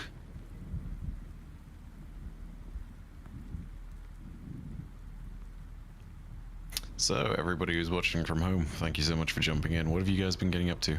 Guys and gals, my apologies. Guys and gals and various other pals. Push some buttons. I mean, while people are away, I can hit you guys with some cheeky soundboard things. Hey, did you know that Auntie Ethel is in this stream? You petulant bollocks! Very quietly. Shh, that'll be our little secret. It's fine. They won't even see it on the YouTube VOD. It's fine. It's gonna be fantastic. It's gonna be good. Yeah, if I had proper control of stream, actually, I would totally push some buttons here. I would make it so that my companion over here has actually got like filled in with I don't know. We can change the completely shadowed out background there and change it to something like just a pizza roll background, something fun like that. Having a lovely Wednesday in general. Aaron's cooking, catching up on earlier Stormforge episodes. Inspira, I'm so glad. By the way, thank you a bunch to all of you for the lovely comments across the more recent episodes of Stormforge. It's been really nice to see that a bunch of you have been enjoying them. Like, there are many, many kind words that have been spoken about all our different characters, and it's been really, really cool. I'm especially looking forward to... Oh god, I need to check if the previous episode has hit YouTube or not, which I imagine it might have at this point, but yeah, anyone who saw that live understands that that was quite a special episode for all of us. Not to mention, also because, you know, we avoided a potential TPK situation. I don't know if that was the case, but it certainly felt like it, you know. Yeah. Dangerous potential times. Someone's back. Shh. It's our Hello. secret chat. Wait, why? Hello. Hello. Nothing going on here. Nothing mysterious at all. Nope.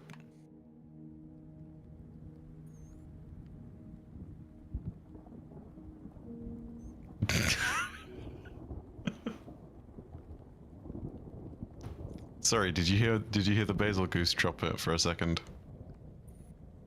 Was that like a loud music for split second? Like that? Okay.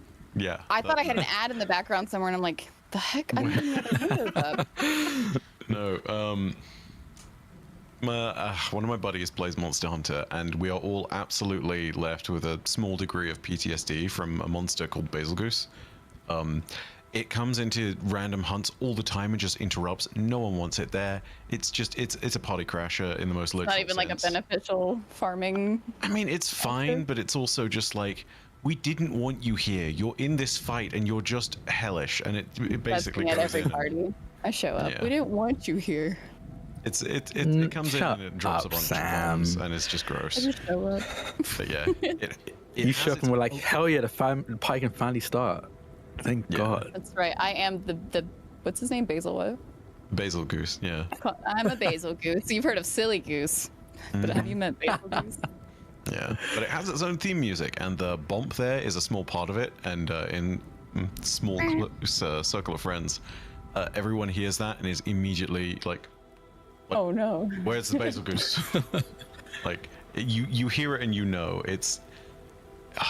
It's one of those unfortunate memes that everyone is enrolled in, that you just know because you've all been exposed to it at that point if you've played Monster Hunter World, and you're just like, Yeah. fuck this guy. It's very much the Where does it get introduced? I played for Monster Hunter first released for like a good 3 months, but if it wasn't Yes. within that time.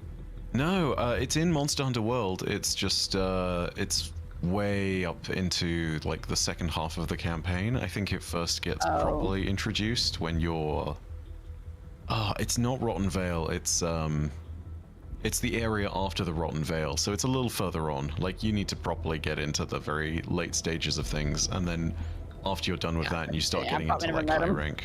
Yeah. He's honestly, he's a right tool. He's kind of gross.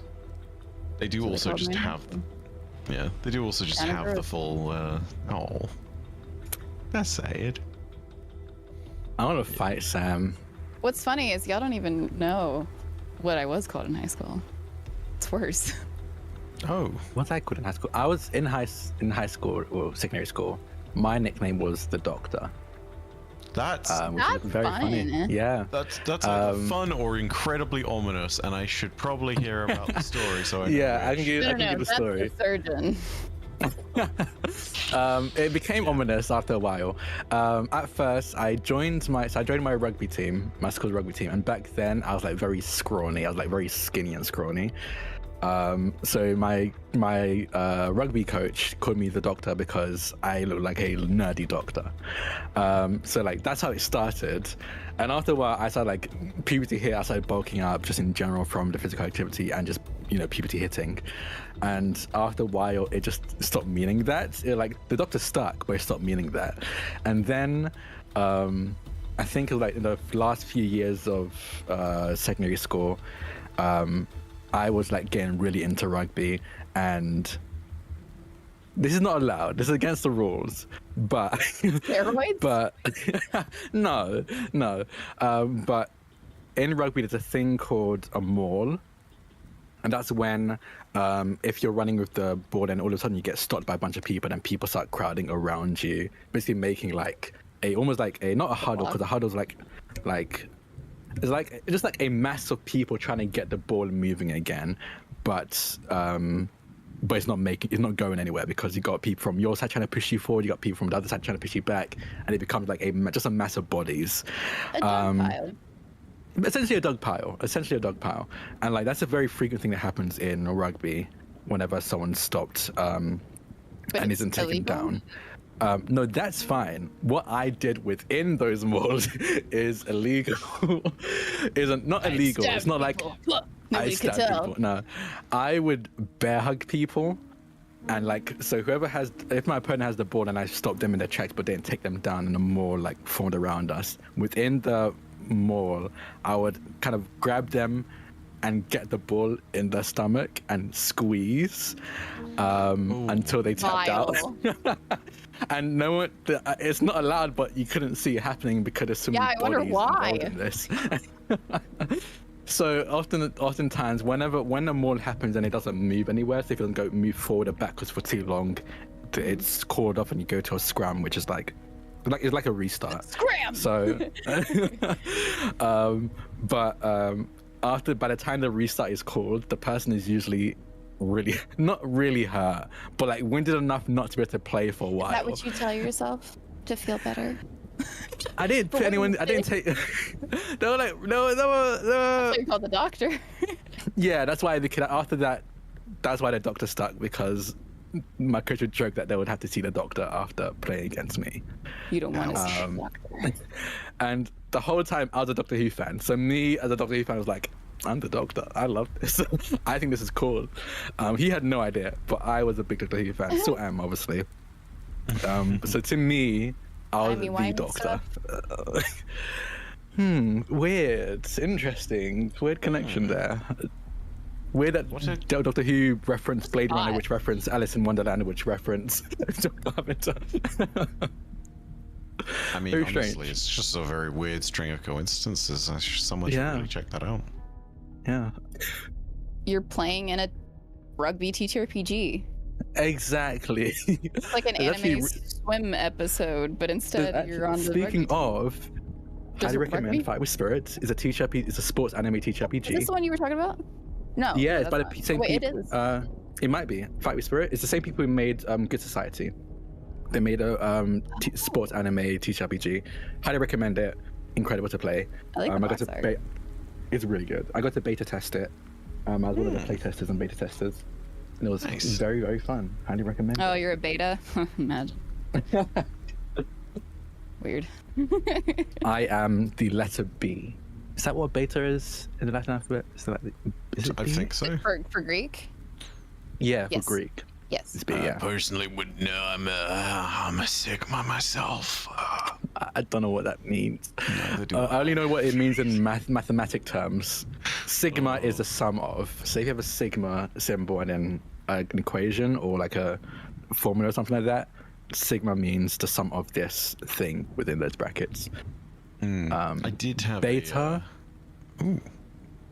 Beta. The only other I've seen beta used in physics, and it's used to represent the electron or the proton. No, not Oh. the proton. I'm just The thinking electron of or college Greek positron. life. we don't have anything like that. Yeah, no, Y'all don't? there is. You don't have like the no. equivalent to a sorority, fraternity. No, God, no. Nope. That's a U.S. system. It only exists It's over very there. US. You're Yeah. lucky. So- It's so tinted here. Distinctly culturally weird across most of the rest of the world. I need you to know that. Like, it's one of those Yeah. U.S. things where the rest of us look on. They're It's like, weird here too. that doesn't. Most people don't experience it, and whenever you see it from the outside, it's just a cult. Yeah, it Yeah. really is. And people are like, they're fawning to get certain people in, and then others. You're like trying to sell your soul to people you're paying money Yeah. to for. It That's a wild benefits thing to in me. the sense that like some families can help benefit you throughout school and potentially get good jobs. Like there is a perk to it, but majority it's not worth it. It's Yeah. just all front facing. The perk to it makes it honestly feel more cult-like because My you're like you sister-in-law, can't get these she was in a sorority. benefits unless you're part Her of it. stories Yeah. are wild. Not gonna lie, the way you started that, you said, my sister-in-law, I thought it was gonna go, she was in a cult. I mean, sorry. she was. She was in a sorority. Yeah, She was in the sorority that I was going to pledge into, and then she was like, no, because she was a year ahead of me. She's like, no, She's Sam. like, don't Yeah. do I was it. like, Get oh. out while you can. Okay, well, good thing I threw away all of my university for marriage, so. Oh. I will not And lie. I do it again. Yeah, for the right partner, you do anything. But then again, it is also one of those weird moments where you never know where the sorority could have taken you. You could have been the leader of the cult. I mean, you know. True. That cult I could leader see gig is Sam being a pretty cult sweet. leader for sure. I could be. I think You I'd do be it. really good at it.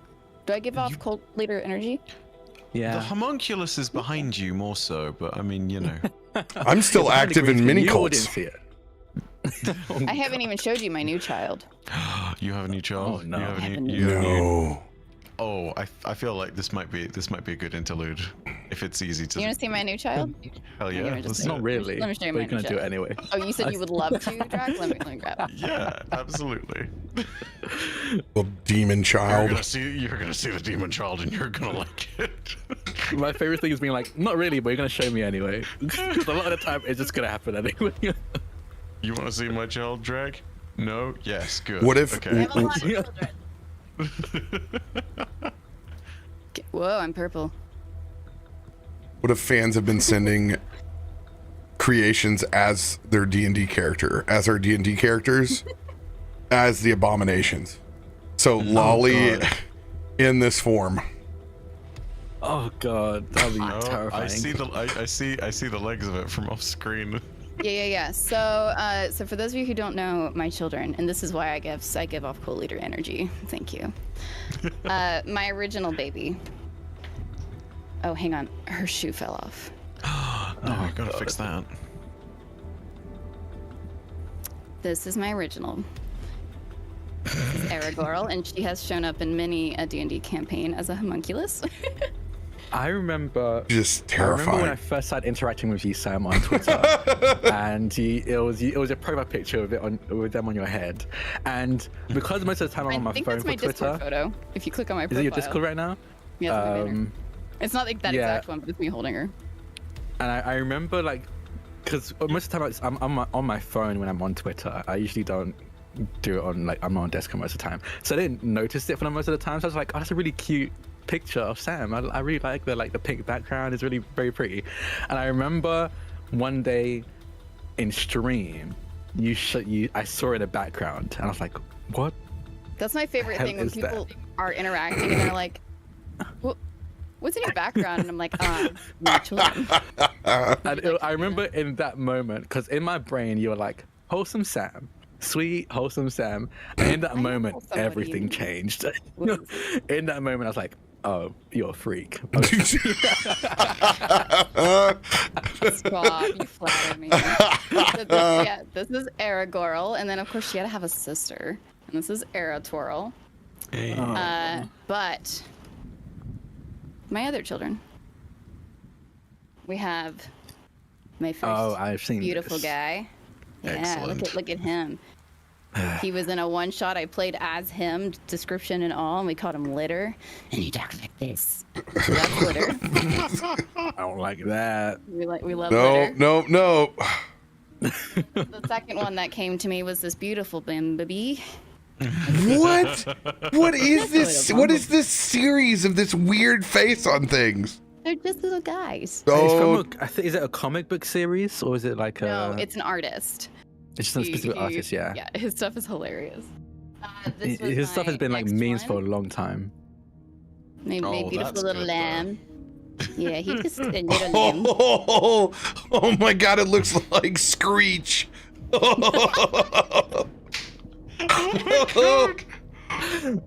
And then Why the is newest this so one. accurate, dude? I haven't heard of fucking Saved by the Bell reference in years. Are you ready for the newest child? He came to me like There's another one? Oh the no. newest baby. Here it He is. glows in the no. dark.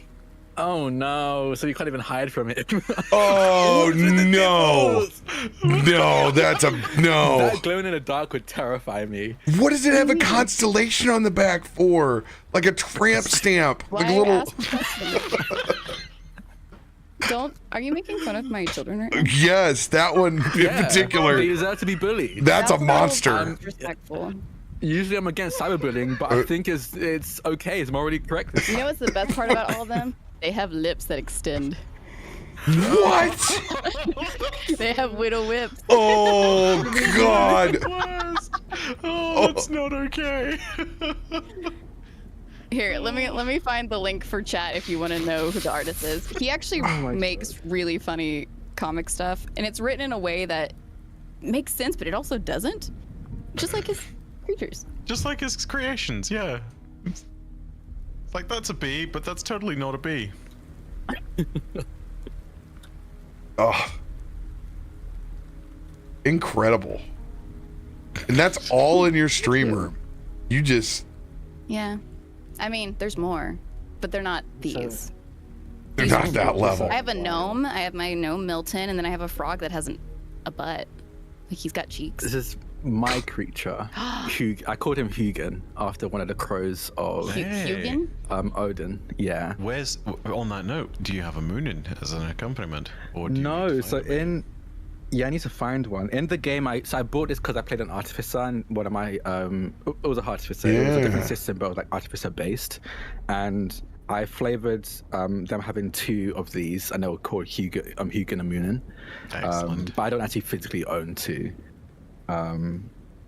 But yeah, it's very. I've been using it a long time. That's very ESO Dwarven Dwemer. I like that. It is. Yeah.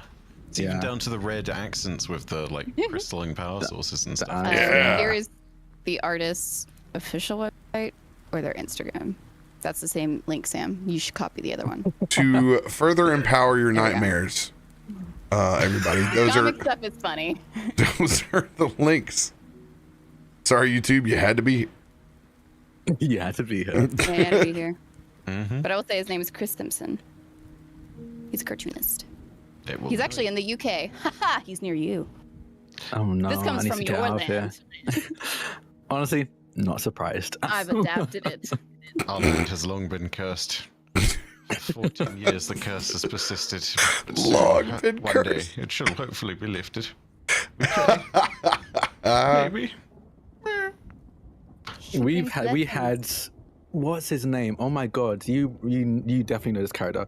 The big pink mascot with yellow polka dots. Oh, fuck. Mr. Blobby. Oh, Mr. Mr. Blobby? Yeah, fuck that. Fuck that. Yeah. Eldritch horror. What the Bife! The UK Bife! Bife! You're gonna get me demonetized. I love you. Yes, but also, sorry, something visceral was unlocked inside me there, RoBear. I'm sorry. If you've seen Mr. I understand. Blobby, you would understand the reaction. It's not just seen. Have you heard it? It's And heard terrifying. it, yeah. I just Googled it. It's That's a monster. Yeah, it's That was a kid's show thing. Have you heard it too? Seriously, it's nightmare fuel. No, why does he smile like that? I don't. At least know. my little guys have little whips. It's They got little Little whips. dreams. Yeah, they got little whips. This guy's got. Yeah, that's the UK have been I get a pioneers step in on 11. terrifying stuff. I put it on my couch. Well, this is the same country that had the one Thomas the Tank Engine episode where they permanently sealed one of the trains up behind a wall and then said, "I think he deserved it." Yeah. Oh, whoa! Yeah. You not heard of this? No. You had you got cast of Amontillado? Like It's one of the. I think it's okay. I say I shouldn't know this. I do know this. It's one of the trains is called Henry and doesn't want to pull things in the rain, and so they seal Henry up behind a wall, and he's forever sad and doesn't want to come out, even though he's been sealed up behind the wall. And the end of the narration just ends with it being like, "I think he deserved it, don't you?" Yeah. And it's like, this is a kid's show. I like how what they're are we looking for teaching? agreeance. Don't you? Tell me that my horrors are okay. Shun That's the what I say every time I show my children. Actually, I accept people not enjoying the beautiful art that they are. It is Imbeciles. mildly terrifying, but I mean, you know, we the nightmares persist, and so do we. It's like me. On the outside, as Drak said, wholesome. On the inside, a menace to society. I still remember the first time I heard you swear, and for some reason it threw me when I heard you like drop the F-bomb. I was like, whoa. It threw Sam does people off that? when I was doing Kolok because I had to record a line and I had to say, "God damn it, Billy," and yeah, it threw so many people was like, off in chat. They were like, whoa. "What?" It's because like that's, I don't need to talk like That's the that vibe, on yeah. stream or anything. Yeah. so much And it throws you off, GD in even this better. stream. So much. These parents That are is my talking first out in one front of ever school. in any of your streams. So much GD. I'm allowed one in my 3 years. You can curse as many or as little gods as you want in my stream. Feel free. We were Oh, just I talking see. She about gets a free gods. pass because it's once every 3 years. Because it you've been comes up. greedy. I sit here. You're so greedy. I have a limit. Fife, you were somewhere between 78 and 79. Okay, you hold the record. True. Now, True. in your defense, we also had a total of 144 plus on one episode. I get why my account is now. Ooh, one episode. Was that Meteorian Core? Or was No, that that was a very probably buzzy Marrowstrand. episode of Marrowstrand where they were rolling very poorly. Wait, was it the shield one? Was it when the force field was up and they kept? I mean, there's been 2 force fields as far as I can remember now. That one was up there, but that one was up there. But yeah, it's in the vein of that. Yeah, it was as bad as that day. How many of I'm asking this for the sake of posterity, but also a little hilarity, and also a little empathy. How many of those were radio? Cursing at a thing that he didn't make. No, it's Tim. Tim was the main culprit. Oh really? Tim was the main. Adam's an angel. He has like one and it slips, and he's like, oh my god, gee willikers. He's the best. Well, radio rolls like a 3 on an attack. Oh yeah. Fucking damn it! That still counts on this video, Mike. You have the button. Please. Bye for sending this to your editor. Please no, Martin needs a break. All right, we're sending it to you, pro bono. Okay, all right. I'll get on it. Just cut out the entire chatter part. My AdSense was $3 less this month. That was from Bive. He's slowly owing you more and more drinks at GCX, is what I'm hearing. This man owes me nothing. He owes me nothing. Fine, you owe me drinks to give to. Sure. I got plenty of teas, let me tell you. I was about to say he's got so much in his cooler. Not even the Peabody can shut me down. That's a story for later. But we need to pick up with you guys next to this office door. Mm-hmm.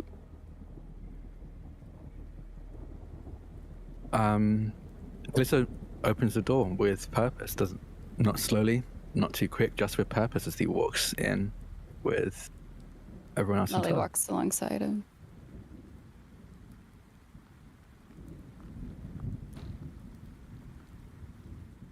As the door to Alan's office swings open,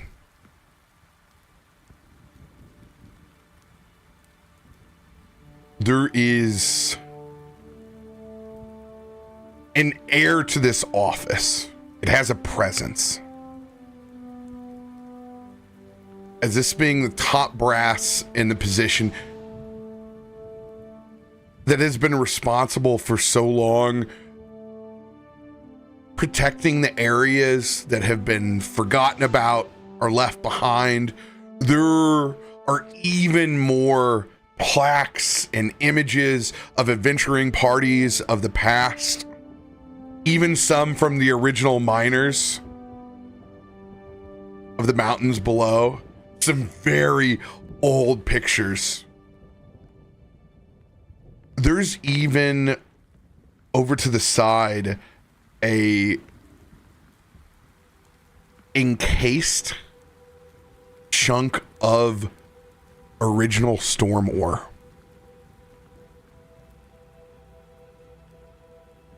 Along with kind of armaments and sabers and material military kind of garb.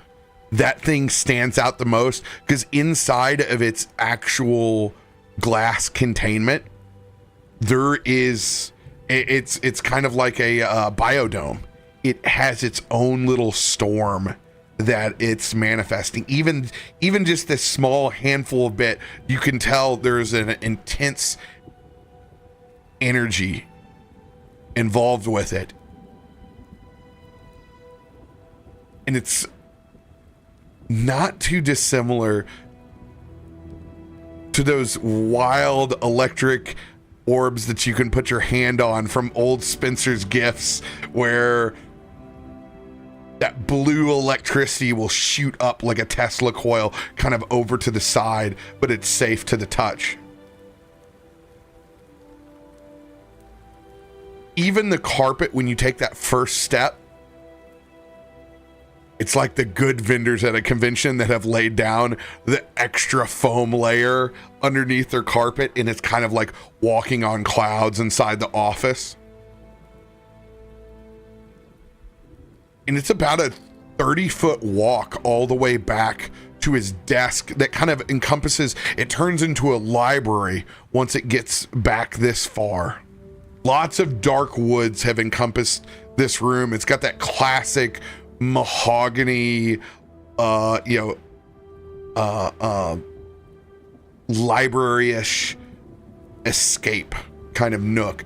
But at the very far end is the massive windows that look out into the sky, and you can see the actual storm proper as it looks out into the expanse that is the skies that surround Stormforge.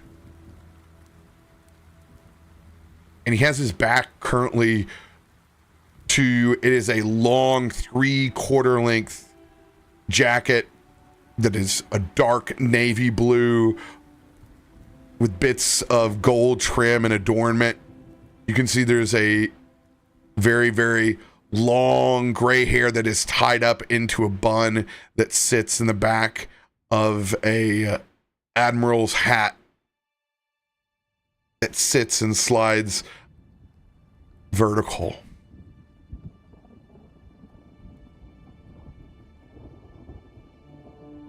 Well, I'm glad for once you were all able to make haste.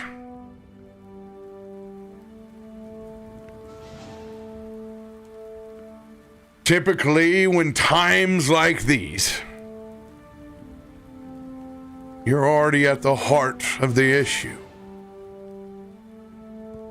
As Grand Warden Kruger spins around, you can see his long braided beard, as he is a human, but he is well weathered. He has seen the sun.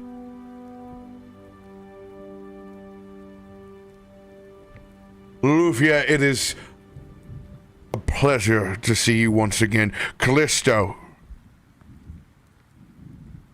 the same. I know we have not spoken as much as your partner, and I see that you have brought guests, accomplices, your party. Yes, with, as I'm sure you're fully aware, the things we've encountered and ended up being in the center of, we needed to deputize some trusted friends of ours. So, for Their now, recollections of events will be helpful. Kaiba doesn't know if he should speak, but he will still go with the. Just gives the weird wave as per usual. He will actually walk up to you first, Kaivar, and he will take his hat off and extend his hand. Alan Kruger. My name is Kaiva. Yes. Extends out the big hand, sort of wondering for a second, and you can see it, his other smaller hand fidgeting on the Vox for a moment as Kaivar wonders whether it's a big hand or a small hand situation. Doesn't really know the formality of the greeting and whether it should be extended or improved for somebody who's of higher station. Doesn't know if a smaller hand would be seen as an insult or a compliment. So he's just gonna run with the default and pray that it's fine. The confidence level that Kruger shakes your hand with, he could have clasped any part of your hand. It comes in with a strong, confident handshake. Whether he's clasped around the right bits and parts of your dry green anatomy in your hand or not, he gives it a solid shake. Very stiff too, because it's not an endoskeleton, it's an exoskeleton, so everything is very static. There'll probably be a couple of cracks in there. Yeah, I'm not saying he's not trumping you, all right, but he's giving you, it's a strong one. Yeah, no, I was gonna say you might hear the slight crack of chitin if things are that confident with regards to a handshake. Oh gosh, you know what? Screw it. Let's just do this real quick. Don't you dare! Don't you do this to me! Don't you do? Kaivar controls himself. He's all good. No stifled. from him during the handshake. I We're all good. thought you were gonna make his limb fall off on me. I'm like, no. Oh my god! Don't I you thought it was gonna be something bug alien like. don't you Beetlejuice me in the middle of this office? I'm only look, listen. I'm only losing limbs on characters in an involuntary fashion, and more often than not, you have something to do with that yourself. So yeah, no. It's only a matter of time till I get you, Kaivar. I will not be disarmed this campaign. I can tell you that much. He does the same to Farouk. Pleasure. Indeed. He keeps Probably his. let out a positive sigh of relief. He keeps his hat underneath his arm. Come. Let us sit. Wally would gesture for the others to sit, and she would follow. Grenwarden Kruger sits down in a very unleaderly way, a very exhausted, and you can see the hand comes up to the brow.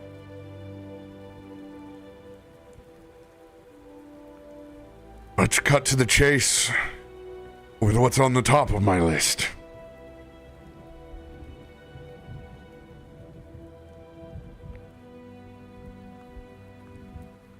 We'll get to where you came from in the Forgotten Lands by the end of this. But we can save those questions for later. Loluphia. Are you responsible? May I speak freely? Yes or no question, Loluphia. Yes.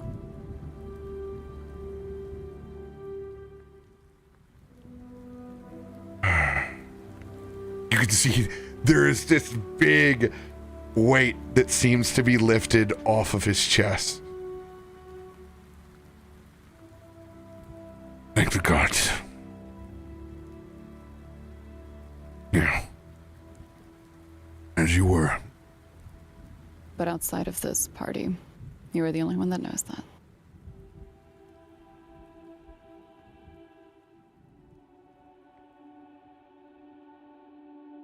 I don't know if we'll be able to keep this one a secret.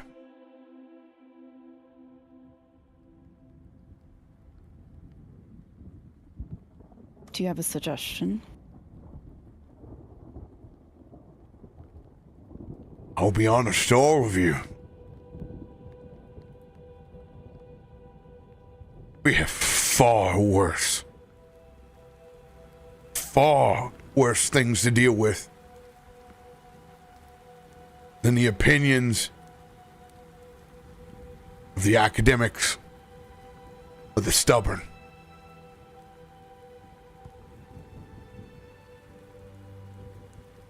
Their revelation can wait their turn. Do your best. You know that this Warden's Lodge has your back. I appreciate that. I think the largest concern is not the opinions of academics,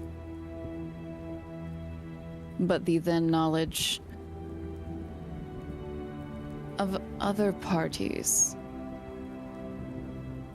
And she's trying to remember all that Myshkin has told her when it comes to the silent gear. How much do you know of what goes on in the center of Stormforge? The silent gear has been a pain in our ass for far too long. Well, it seems like they're riling up with the Vashborg.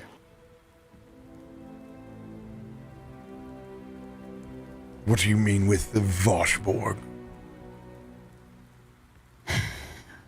Well, during our last mission down in the Forgotten Lands, we encountered... She looks to Farouk How would you explain that? Like nodding off at Fane. We entered an anomaly of time. One held by an agent of the Voshborg by the name of Fane. Thank you.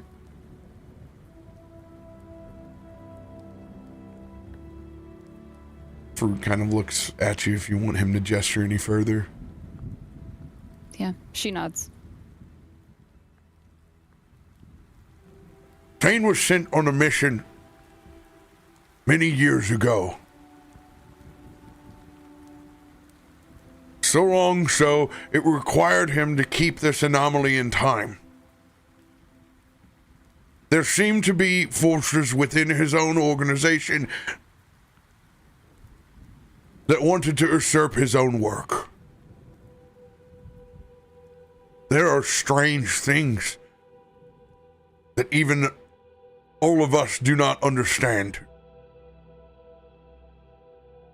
But what we saw down there was a combination of man and machine. A desire to live on past our own means, whether it be biological or mechanical.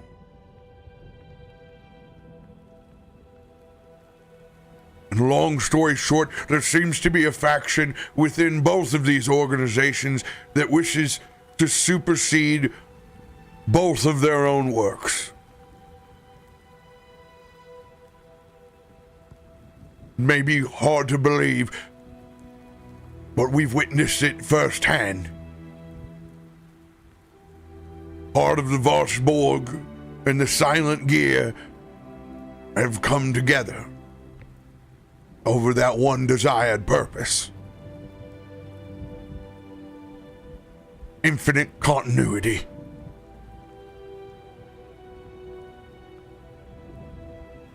Kallisto will reach into his holster and pull out Dark Card and set it down on the table in front of the Grand Warden. I'm gonna roll a wisdom save here, real quick. Kaivar will not do the same with his Vox.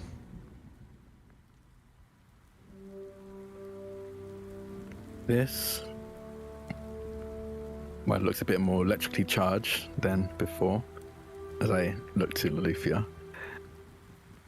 Was once a part of a dragon of sorts, made of the souls of the Voshborg who sent the plant. I'm sure you heard about that, the cyclone plant, off into the distance, into the Forgotten Lands. And then after we defeated it, the heart morphed and shifted into this. This is just one of the things that the Voshborg and the Silent Gear has touched. Many others, one of which, or several, if you count them individually, is in the center of Stormforge. And is much, much larger, more dangerous than just a pistol of a heartbeat.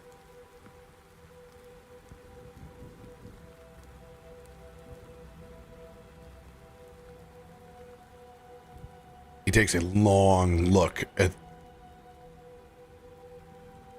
this pistol that seems to have a storm raging inside of it with no actual storm war.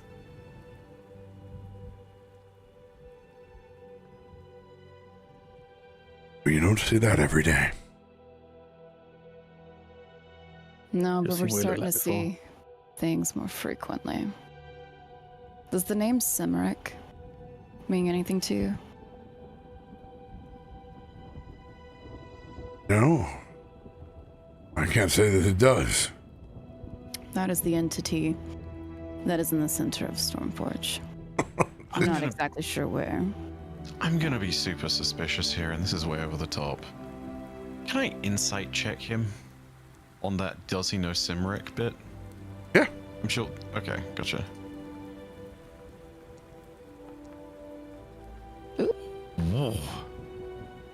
That bounced off the 3.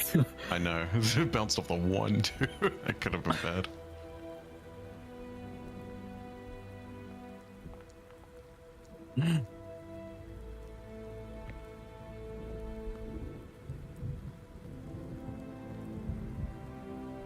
Kyvar.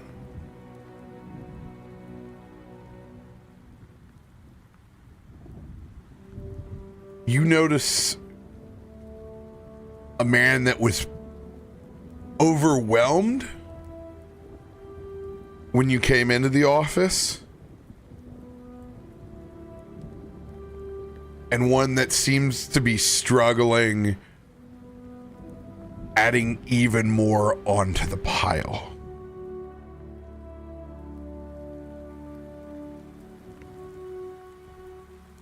It definitely seems as if he's never heard of this issue.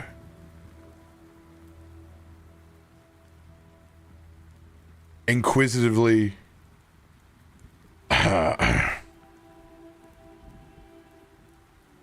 it appears there is many more questions that I have about your time in the Forgotten Lands than what's even on my docket.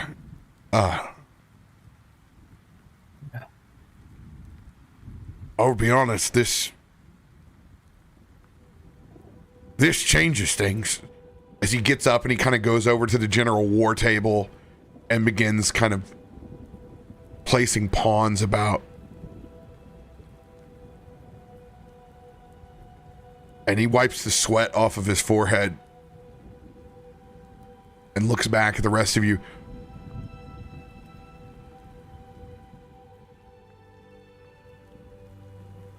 We're going to have to make a decision.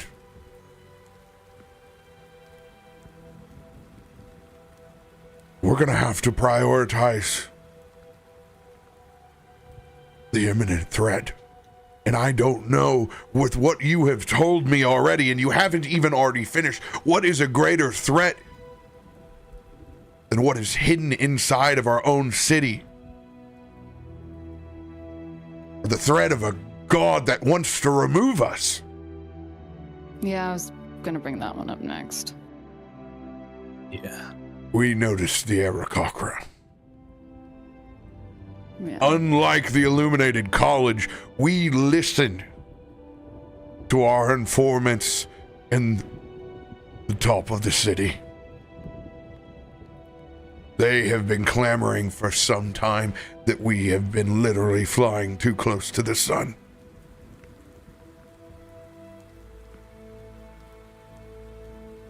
It seems like everyone has cashed in on Stormforge at the same time.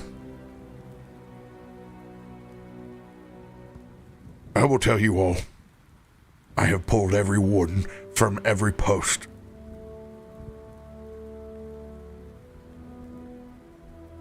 Or if we cannot defend Stormforge, how are we to help anyone in any of our posts below? But you know the consequences. You've firsthand seen what it's like when the light fades and the darkness cashes in.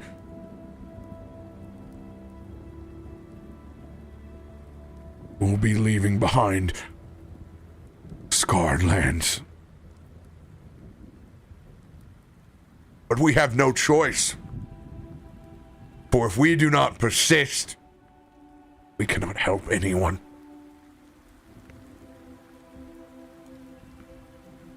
But I don't know what is going to eat us first, the corruption from inside of us, or the threats that loom out.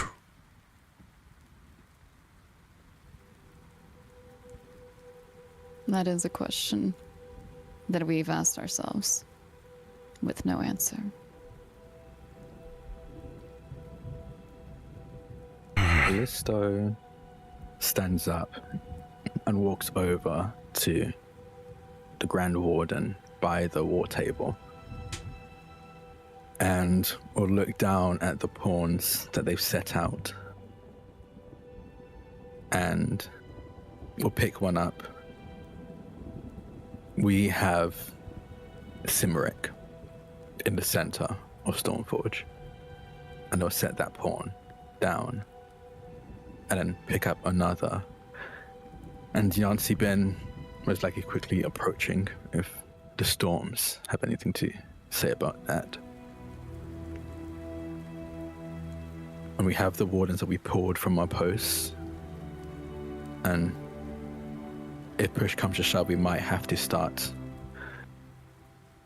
asking for the cooperation of the civilians of Stormforge, at the very least, to help with evacuations, hiding, helping the people who can't get away on their own. Another one of our party members, they couldn't make it with us today, Myshkin. He suggested that we see if we can get Yancibin and Cymric to clash. Cymric seems to want to be or become godlike. From what we saw, it already seems to think it is godlike. And Yancibin, angry with us just being the air, let alone trying to claim we're gods. It could be a thing we could get these two enemies to be enemies of each other as well. Maybe.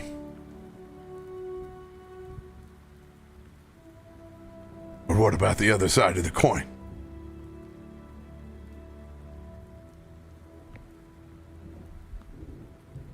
What if they join forces?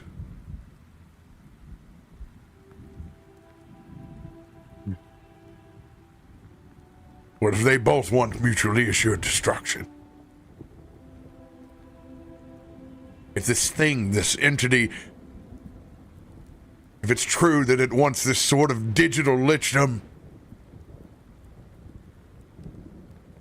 what does it care for the existence of this city-state? I mean, it resides here. This is where it thrives. So if it were to be destroyed, where would it go? This is the most technological advanced area. All that's beneath us is Forgotten Lands.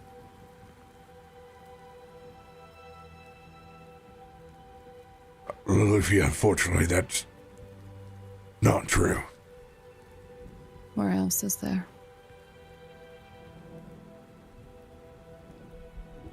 Inside the mountain.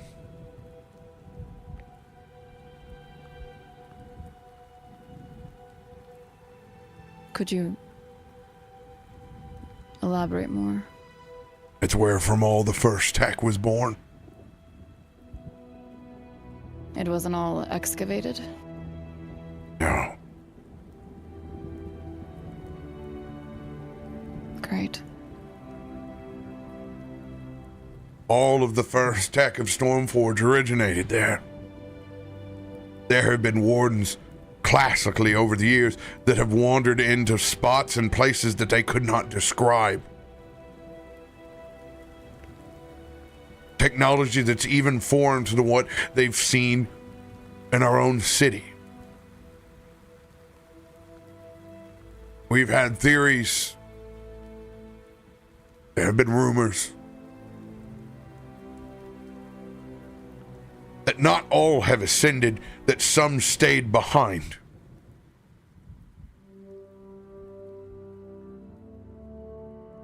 We don't know if that is true or not. But we can't imagine that the ascendance of this city was the only solution that they had. When was the cave for the mountains last explored? How recent is this information? These have come from many stories from wardens over the past 30 or 40 years. Those mines are over 300 years old. You speak of time anomalies, I can understand. I'm sure the Voshborg have been seeking answers to questions that they have as well. The original Dunvolcan dwarves that have built this place. They live long lives. But you rarely hear the old-timers speaking of their times inside the mines and the ascension that it took to get here.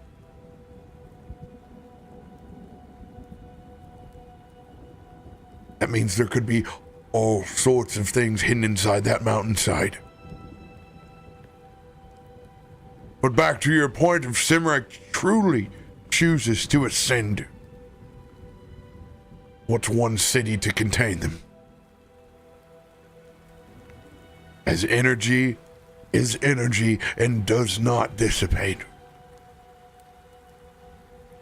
From one medium to the next. Regardless, whether it's your plan to try to play these two against each other, you have to start somewhere. You're the most experienced ones. You've seen this. You've come face to face. My entire strategy up to this point has been focused on the preservation of Stormforge from the outside forces of Yonsei Bin. We have always known the struggles inside our city. You seem to point to a clear and present danger as well. Then should we focus on the preservation of people? As Kallisto had mentioned, that our friend had brought up.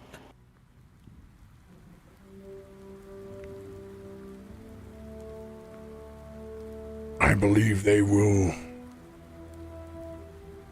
reject most of these ideas as heresy or conspiracy.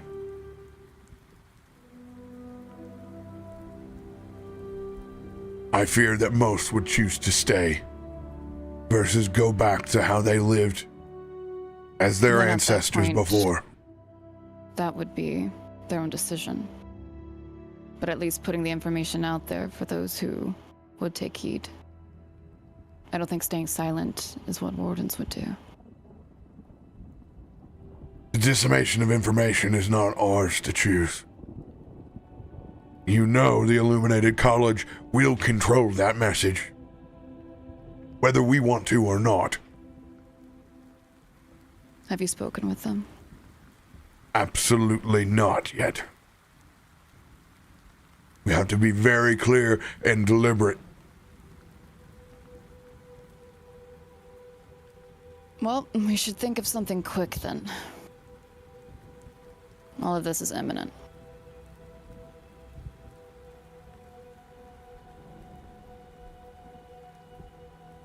I can speak with them, see what I can convince them to allow us to tell the people, because I agree with Loluphia, even if some decide to stay, some will go. And the less lives here to be lost, the better. And easier for us.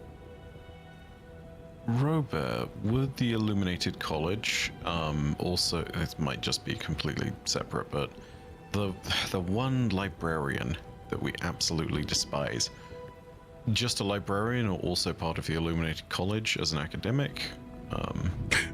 Yes, that would be a very low level piece of the Illuminated College, yes. Gotcha. Right. You'll see Kaival step up to the table, and just sort of at the mention of the college will hesitantly sort of nod and sort of... There are no words coming out of the mouth, but like there is the sense of insistence. He has not projected himself much into this conversation at all. Kallisto will nod to you and gesture. You're, at least for now, you're a warden as well.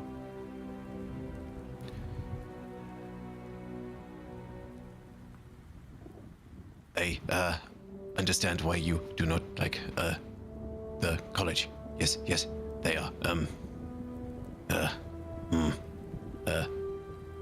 only care about themselves. Yes, but maybe also make them act, but not give all information. Yes, yes. We do not know how deep Simric's claws dig. Yes, yes. No, that's right. So your suggestion we tell partial truths, maybe omit some details, just enough to get them to say what we want them to say. Yes, yes. I'm not against that. If we can get people off the city even for a while we do with this, that's always going to be good.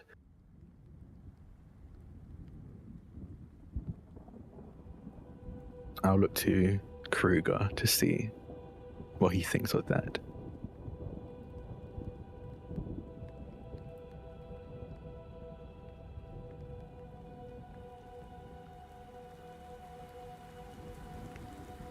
Got him glances back and forth. I'll be honest, I have a hard time trusting any of them inside of the Illuminated College, but we're going to have to find allies. And we're going to have to lean on knowledge of the past.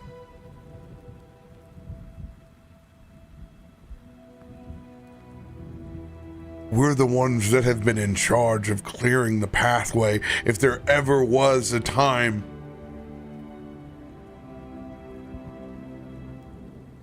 for a mass evacuation of Stormforge. And now we don't have enough people to do that.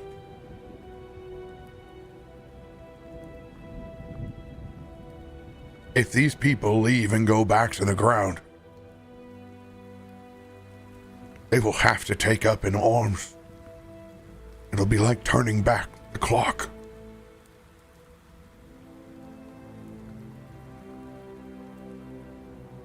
And I fear for their safety as much down there as they are up here. Lolly's gonna look up at her party. Do you think that Fane would help us? Potentially in regards to, if they can, chromomancy specifically.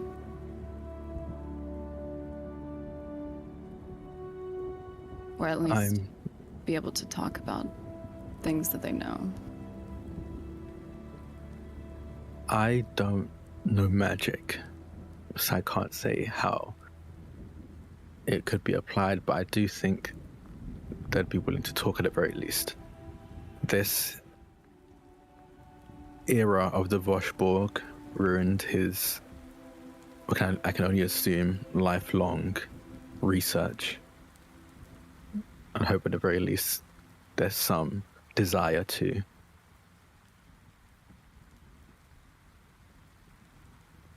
right that wrong. We brought them back with us. So they are here. She looks up at the Grand Warden. If you would like to meet with them.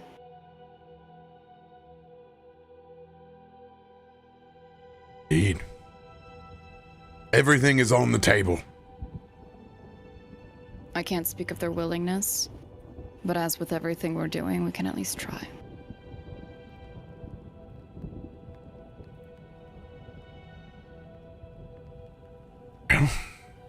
This is a lot to think about, and how we craft our message.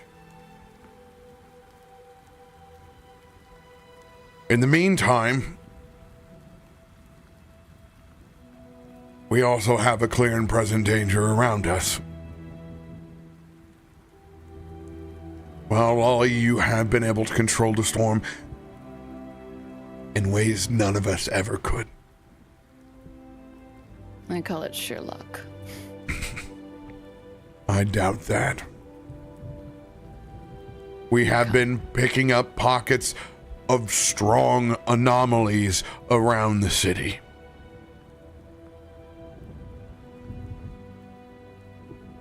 Are these pockets in particular areas? Have they been investigated? Only so much so to know their existence around us. They seem to be forming a geometric pattern around the city.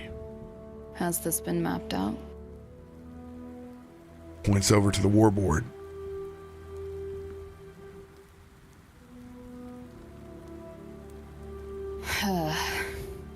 What does it look like? The first thing that you see, like a 6-pointed star. There are some anomalies that have developed to a strength that we can't even fly our airships past them. Others only seem to be developing. Our best guess is this is a confluence between the plane of air and our material plane.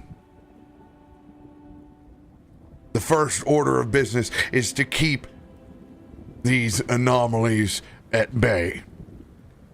Have you spoken to any of the Arakakras? Has any warden? We have not officially extended a working relationship to the Arakakras yet, nor have they approached us or the Illuminated College.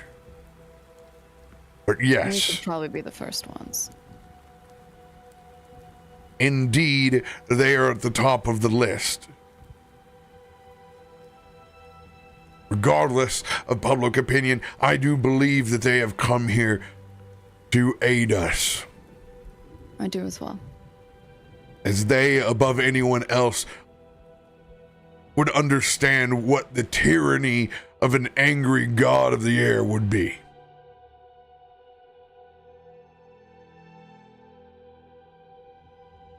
But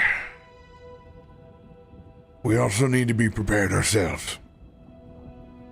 And we need some more information before we speak with him.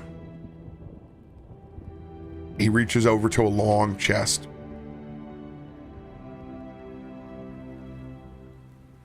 So we need to do what wardens do best first.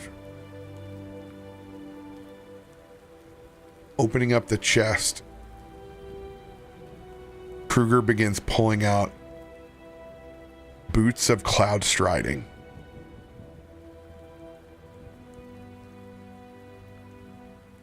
I know you said that one of your members couldn't make it here. Please, extend this pair to them as well. Happily. They'll always land on their feet for sure. Lollywell, I know you don't need these necessarily.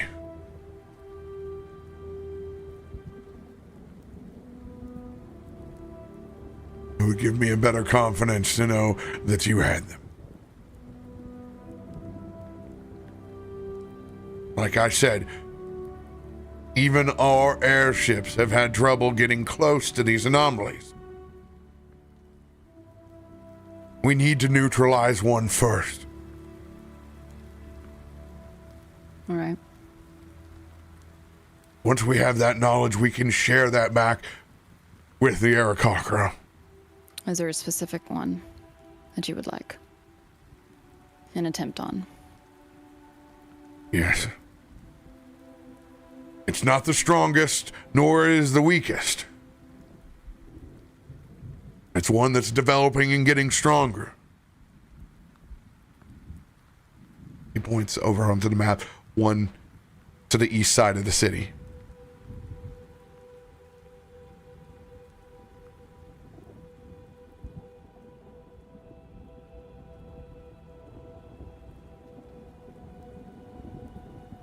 You can do this. We can try. Well, the reports from the cloud port that I'm receiving,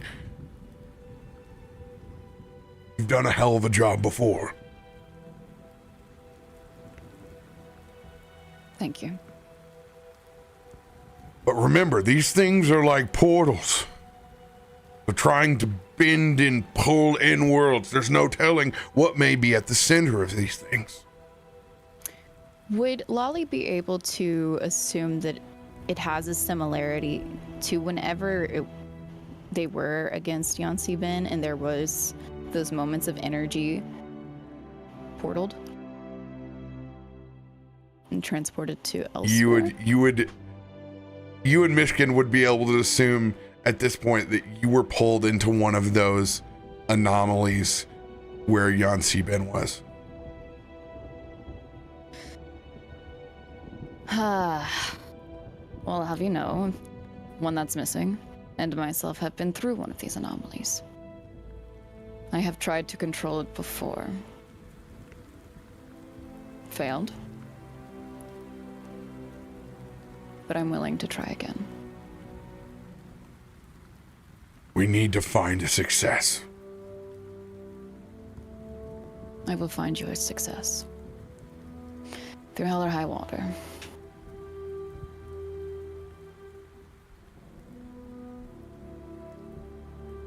Faroük looks back over the rest of the group.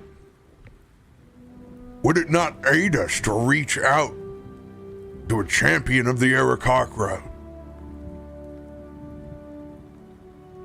Bring someone with us that has fought inside the air. I actually agree with Farouk there. There's a big sigh that comes out of his chest. It is difficult to trust.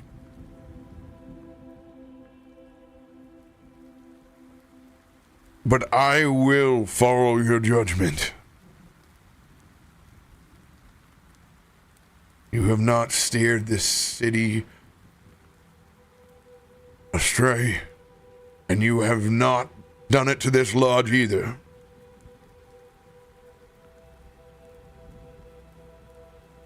If you wish to seek out a champion, then do so. Lay the blueprint, make it, create it, craft it. We need to know how to disseminate this information to the others. Or you are one party, and you can only do so much. Yeah. But we need you to be the tip of the spear.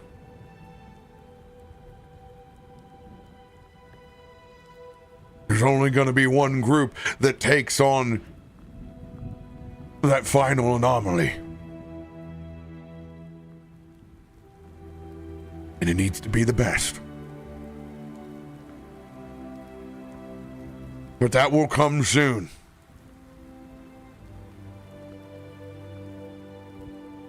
I don't know where to start with this Cymrek that you speak of. But if you have a friend in the Voshborg, as you say you do, and that is where I would start.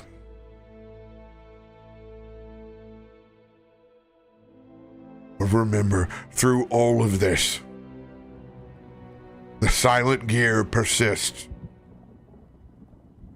Whatever faction may have splintered off, there is still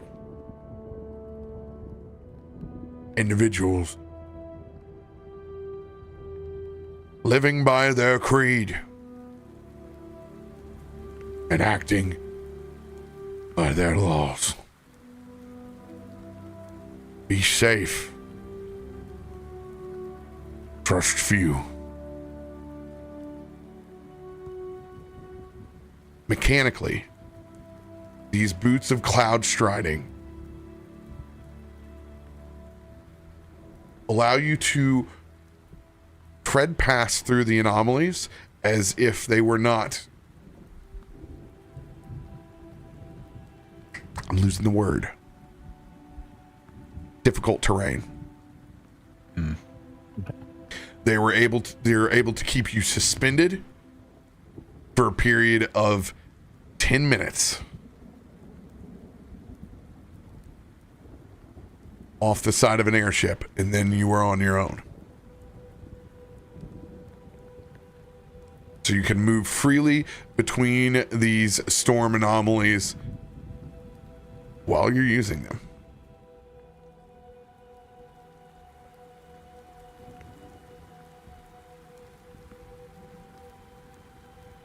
Noted.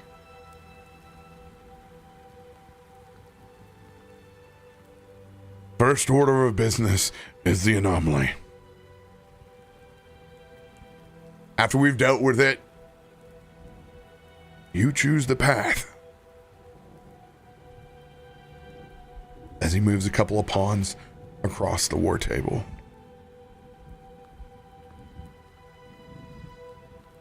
We're going to handle this and hopefully let you rest a little bit. There'll be no rest for me until this city is safe. And the light of the warden's posts are lit again. But I believe in all of you. Guess we should start going. Get this sorted as soon as possible then. Yeah. Thank you, Grand Warden. Thank you. Godspeed.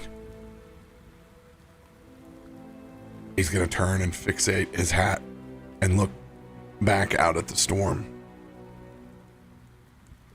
Molly stands up and gives like a slight, almost bow. Thank you. All right, crew, are we ready to leave? Figure this out. Yes. You get an affirmative nod from Kaivar's direction.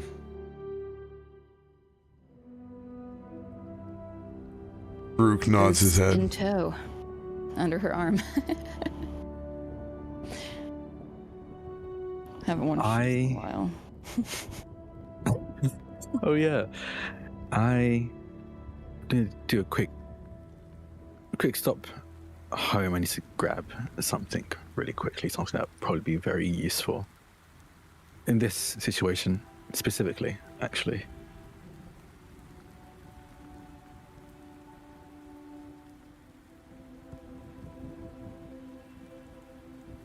Are we to get to the east side? Is it on the war map? Is the anomaly like out in the air, like to Yeah, the the east of anomalies are- Stormforge out in the air?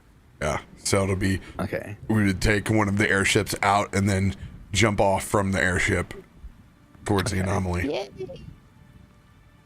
Oh, okay. I'm scared as Sam. Well, he's so brave. Good job, her. This is going to be very, very interesting. You all Interesting, I do mean deadly.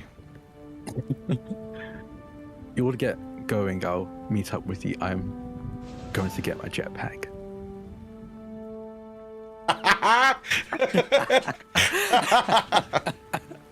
I've had it all this time and I haven't used it. This is the perfect time to do it. Is it back at the Amber Forge? Is that the Amber Forge?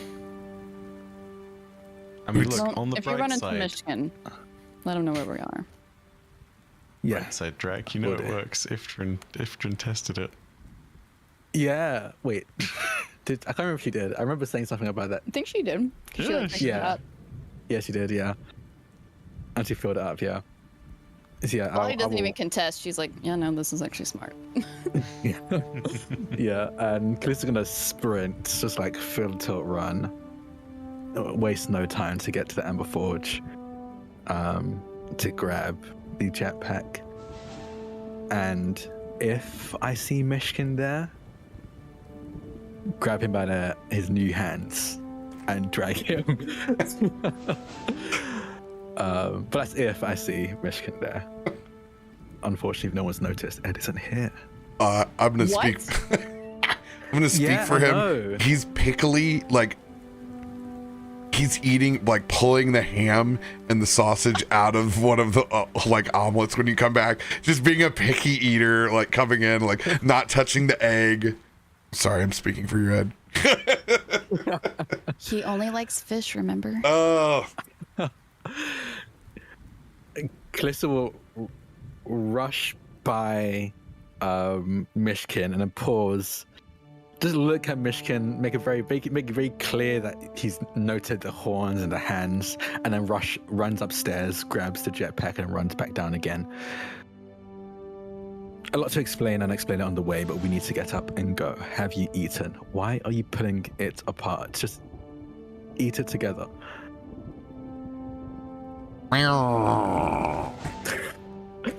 Okay, I'll grab him by the hand and just drag him back to the warden's hall. love you, Ed. Love you, Ed. Love you, Ed. The things you can only do when you know your D&D RP partners very well. I grab him by the scruff of his neck and I pull him just along. grab No, him. you grab him by his horns. That's a very different kind of... That'll control him. Yeah, that's a Come different kind of thing. There is an Aarakocra that I know quite well, actually. Wait, who's talking right now? This feels like Farouk and... It's Farouk, I'm sorry, it all blends together. I gotta protrude a little bit more. Sorry, it's me, don't you see? Come on, Sorry. pull it Clown together. vision, huh? Is that wrong? Wow. No, it's not. It's Kel'Thuzad, what are you talking about? Oh, it's me, Farouk.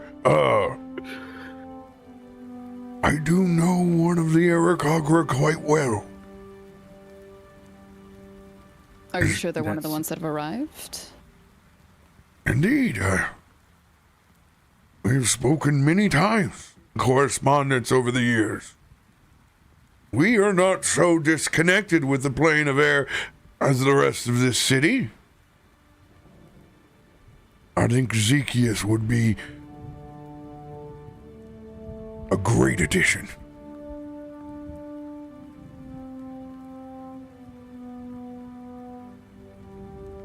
He's a man of promises, one of great faith.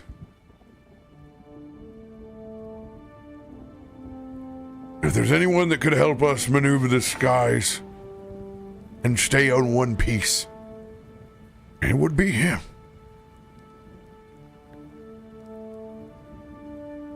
What did you say his title was? He's a man of faith. He is a cleric. But don't expect him to pick up arms. Then I won't be. Woo! Great. Awesome. Yes, I agree. We should bring him on. Lolly's very selfishly just thinking about, I don't have to do my heals if I can use my energy elsewhere. He is a man of peace. So he can't say anything about bringing on another person he worships a god. Definite eye roll. It's just an 8. Yeah, just an 8 for Lolly. Makes me realize Kallisto may be one of the only people where the term godless is not actually intended as a common insult. Yeah, he's like, thank you. I've been trying so hard. So Avoided Yanthi Bin. They keep coming at me though. Oh, I'm a magnet. Zycius is a very, very deep cut for me, as he is a peace domain Aarakocra that I played 5 or 6 years ago. Oh. And as we have spoken before about how we're handling the NPCs that we bring along with us, Zycius' ability will be the peace domain version of Bless that they get. That is non-concentration. So with Zycius, Oh yeah, because it's going to be an effect in the radius, yeah. you will have that 30-foot radius where you guys have active Bless from Zycius. You said you love him, right? Like he can't die? He's been to hell, so Oh my god, love him. It's a RoBear campaign. He's definitely been to hell. he's survived hell, so Hey, every campaign goes there once, right? Mm-hmm. I haven't. We're not there I've yet. yet to go to. Oh boy, are we? Don't you worry. The waters right now. Hell's right around the corner. We got a Myshkin backstory to handle. That's actually true. Yeah. I don't know where he is at the moment, but I'm sure that we take off and take the airship, I can find him. All right. Are we all ready to go? This is when Kallisto's running back with Myshkin in hand. By Myshkin to scruff his neck. I'm gonna assume that I grabbed all my gear and everything, correct? I Yes. think that's fair to assume, yeah. If not, Kallisto's tugging it all back now. Yeah, you can say like Myshkin's hands. Yeah, making Myshkin carry it. Why am I grabbing this? Testing out your new hands. I do have to say, this is not quite the way I anticipated taking these for a test drive, but Turn into a pack mule. to do. Bife, did you hit your camera to where you're now in the bottom left-hand corner of your no. cam My box? baby. That's me just constantly shifting in my seat. My fault. I'm terrible at staying in the box. Well, good. okay, I'm gonna shut the hell up. Yeah. Slowly shifting into the ether. Bife, I didn't realize what you said until you said, I'm gonna shut up there. I didn't realize what I said until I said it. It's yeah, no. That was a Becca moment. That really was. That's so good. Wait, that's so funny. Spicy Forge. And in the poop jar. I channeled my inner caustic. Love it. Well, you're lucky that Ian's been working on the damn boat all this time. As Kelthud kind of steps out from back in the engineering room, he looks like an NFL linebacker. The grease underneath his eyes. It looks like he's been blown up by a powder keg on Sea of Thieves at this point. The kind of repairs that we had to do to this thing. Are you should doing step outside in prepares the or rain. getting ready for war? All of the above with you. Not all of you. Ian, why don't you show him off the new edition? As Mike, you can show off the new elemental ring that has been added.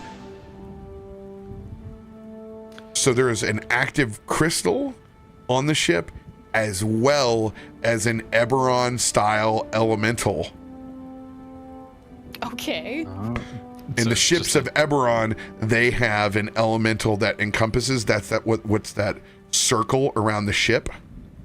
And in Eberron, it is only a band of elves that are able to commune with these elementals and control the trade through the sky. This would be of mechanical harnessing means. Okay, so anyone who's with the mechanical prowess to do it can do it. When you say show off, and I'm sorry, with regards to names and all that, is this as in Chuckles has been working on the Chuckles? I'm sorry, I've got Cuddles. Yeah. Cuddles. Cuddles. I've got BG3 in my head. There's a Yeah, the pilot character who's there Chuckles. for like there's a pilot who's there for like the first season or something called Chuckles, who's not very long lived for whatever reason. It's stuck in my head. Yeah. Is this Cuddles though? Yes, this is Cuddles. Yep. All right, I'm gonna channel I gotta remember and channel my Cuddles voice. Well, you see, it's a right pain in the ass trying to make sure that this thing functions correctly according to all the static, because the static overcharges the buildup, and if the buildup gets too high, obviously everything falls out of the sky. Now, here's the thing: we have so many dampeners on this thing, it shouldn't be a problem, but I hear you've been going after these Yancy Ben fellas, so I made some adjustments, and hopefully it's okay, but don't let him tell you that he's the one who's done it, because I'm the one who's done it. It was a team effort, okay? You know, it's. You came along, you read my blueprints. I I don't know why he's got a list full of I love it Got a personally. mouthful of tar. It's Big League Chew. What Cuddles is trying to say is, I've been under there for hours. we all have been. Look at us. Yeah, But you only look back the way Great. you fell in the exhaust one time, okay? It's not my fault you have terrible hygiene. I don't normally look like this. You look like that all the time. You are one to speak about hygiene here. Regardless, Cuddles, go hit the showers. Oh, Or thank stand out in God. the rain. At least take a bar of soap with you. Maybe if I stand out in the rain, lightning will strike and it'll end this misery. Don't say that. Don't talk like that. Help You with that. And know. Lolly would step near like the door and be like, "Go stand in the rain." She's trying to hold energy off from you. Damn it, Cuddles, set that wrench down. That shit's not funny. Cuddles is walking away with the largest wrench in his hand, pointed upwards. Cuddles, put that damn wrench down! I have been hit by so much lightning putting those dampeners in. You don't understand. I will.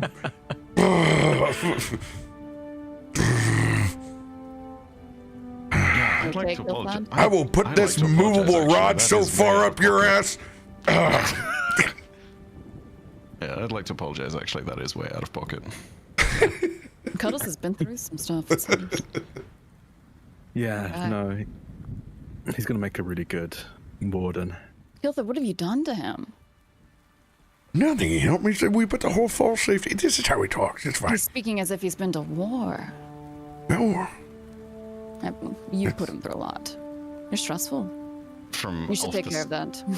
From off to the side, you can just kind of hear Cuddles in the background. Oh, I fell in the exhaust, Cuddles. Pull me out of the exhaust, Cuddles. It'll be okay. You do look, and there is a definite mark like halfway up that is more soot on it than the rest. Lolly just gives him the look. God gave me these legs. I'm sorry. I get stuck in small places. This is how it works. Or like I said, welcome to the failsafe in case a crystal goes down. No, this is perfect, especially with what we're going to be dealing with. So, thank you, Cosette. And thank you, Cuddles. I'll yell that to Cuddles. He's the one who had to rope that angry air elemental up, use a little bit of Yancy Ben against himself. Will we Amazing have what you kind of energy controlling you'll get this out of ship? him. What's Will that? we have you controlling the ship? Of course, I wouldn't let you navigate these Then I will troubles, guys. shower.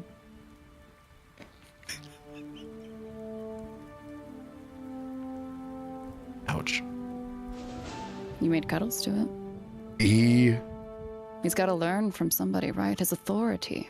grabs the biggest goop of grease in his hand. He's gonna use her storm spear. He What if it's slowly killed? starts walking towards you. Kallisto just sighs and begins walking towards the airship. I'm gonna get you! I'm gonna get you! Nope, you better stay back. And she does gust of wind on him. He throws it, goes, ow! Now you're even more filthy. Go shower. We'll meet you on the ship. God damn it. Why is it always the ones with prestidigitation that's making everybody else shower? I know. Must suck, huh? Imagine. Farouk just looks at him with a big smile.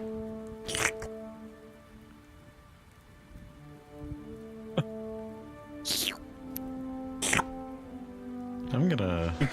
That is awful. It really is. It really is something, isn't it? It's like on the verge of lizard language. Real quick. I'm gonna say this is a perception check for Chuckles. Cuddles. Chuckles, Cuddles. Chuckles. Why is it Chuckles? Damn it. Yeah. Yeah. Just from the back.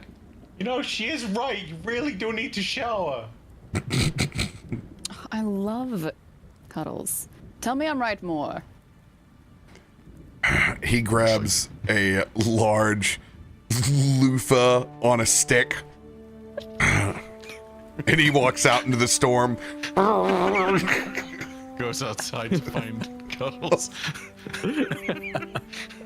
I hope they know they didn't actually have to go in the storm, but that is funny. She says to everybody who's on the inside. It's adorable. They get each other's backs. It's, you know, the tandem team over here. Ugh. Okay. All right. So we're headed up to the top of the city first. We got a friend to pick up. Yeah, Ezekiel. Yeah. Very helpful. He's a peace domain cleric. Peace domain? What are we bringing along a peace domain? What are you... I hope they say their prayers and they eat their Wheaties while we're up there. It's not like that, Kelfstud. He's one of the strongest people I know. Even if he's not willing to take up his own arms. He saved my tail before. Whatever you say! Get your gear! Remember, this thing doesn't load itself! As Kelthud's rucksack is like twice the size of him. It's like if you've watched the Fallout series of the Squires, like it's that dumb bag that's that big. Like that's... The dumb bag of the one meme of us could help them. Oh my He's god, got it. you know what I've realized? Cuddles is absolutely carrying the bag in this universe. He's 100% one of the squires. He is Loluphia to Gaston. Oh, that's big sad. All right, do we all have what we need? I would assume everything has already been prepped, and during this time of Kallisto grabbing Myshkin, we would have solidified that. Got everything I need. You're gonna see, Kaivar is going to grab all of his stuff, shield, book, Vox, and he is going to start heading down to one of the lower cabins that's a bit more isolated than the others. Just all packed up and prepped. Does he seem like he's isolating himself? I mean, roll an insight check, I guess. I'll give it a go. Kliss is too focused on the mission right now. 10. Flip a coin. Okay. Yeah, heads you get something, tails it's kind of just like, okay. Is that just a 1d2? Or 1d type? 1DC. /1dc, I think. Yeah. Sorry, what did you say? Which is which? Heads you get something, tails it's just a walk. Ooh. Definitely seems like he's striding with purpose, but for all you know, he's just ready to take on the day and take on the mission. All right, Kaivar. She says, ushering Kallisto and his jetpack. We have to talk about this. What is there to talk about? Well, you're in the middle of a storm. This is metal. You know what attracts lightning? My love. And she So hits either- it and it goes like... This. Either I fall out of the sky anyway without a jetpack, or fall out of the sky with a jetpack. And she's digging into like a rucksack that's just sitting on the ship and handing him like 3 scrolls of Featherfall. Keep these on you at all times. Yep. I He swear pockets you're gonna them. give me a heart attack. And I think as a parental check-in, even though he's at school, Lolly would tell Ziva, you better not talk back to me right now and be learning, but your father and I will be home. Not tonight. Perchance tomorrow. You better do homework. Did I just hear you, Ziva? And it like goes quiet. Oof.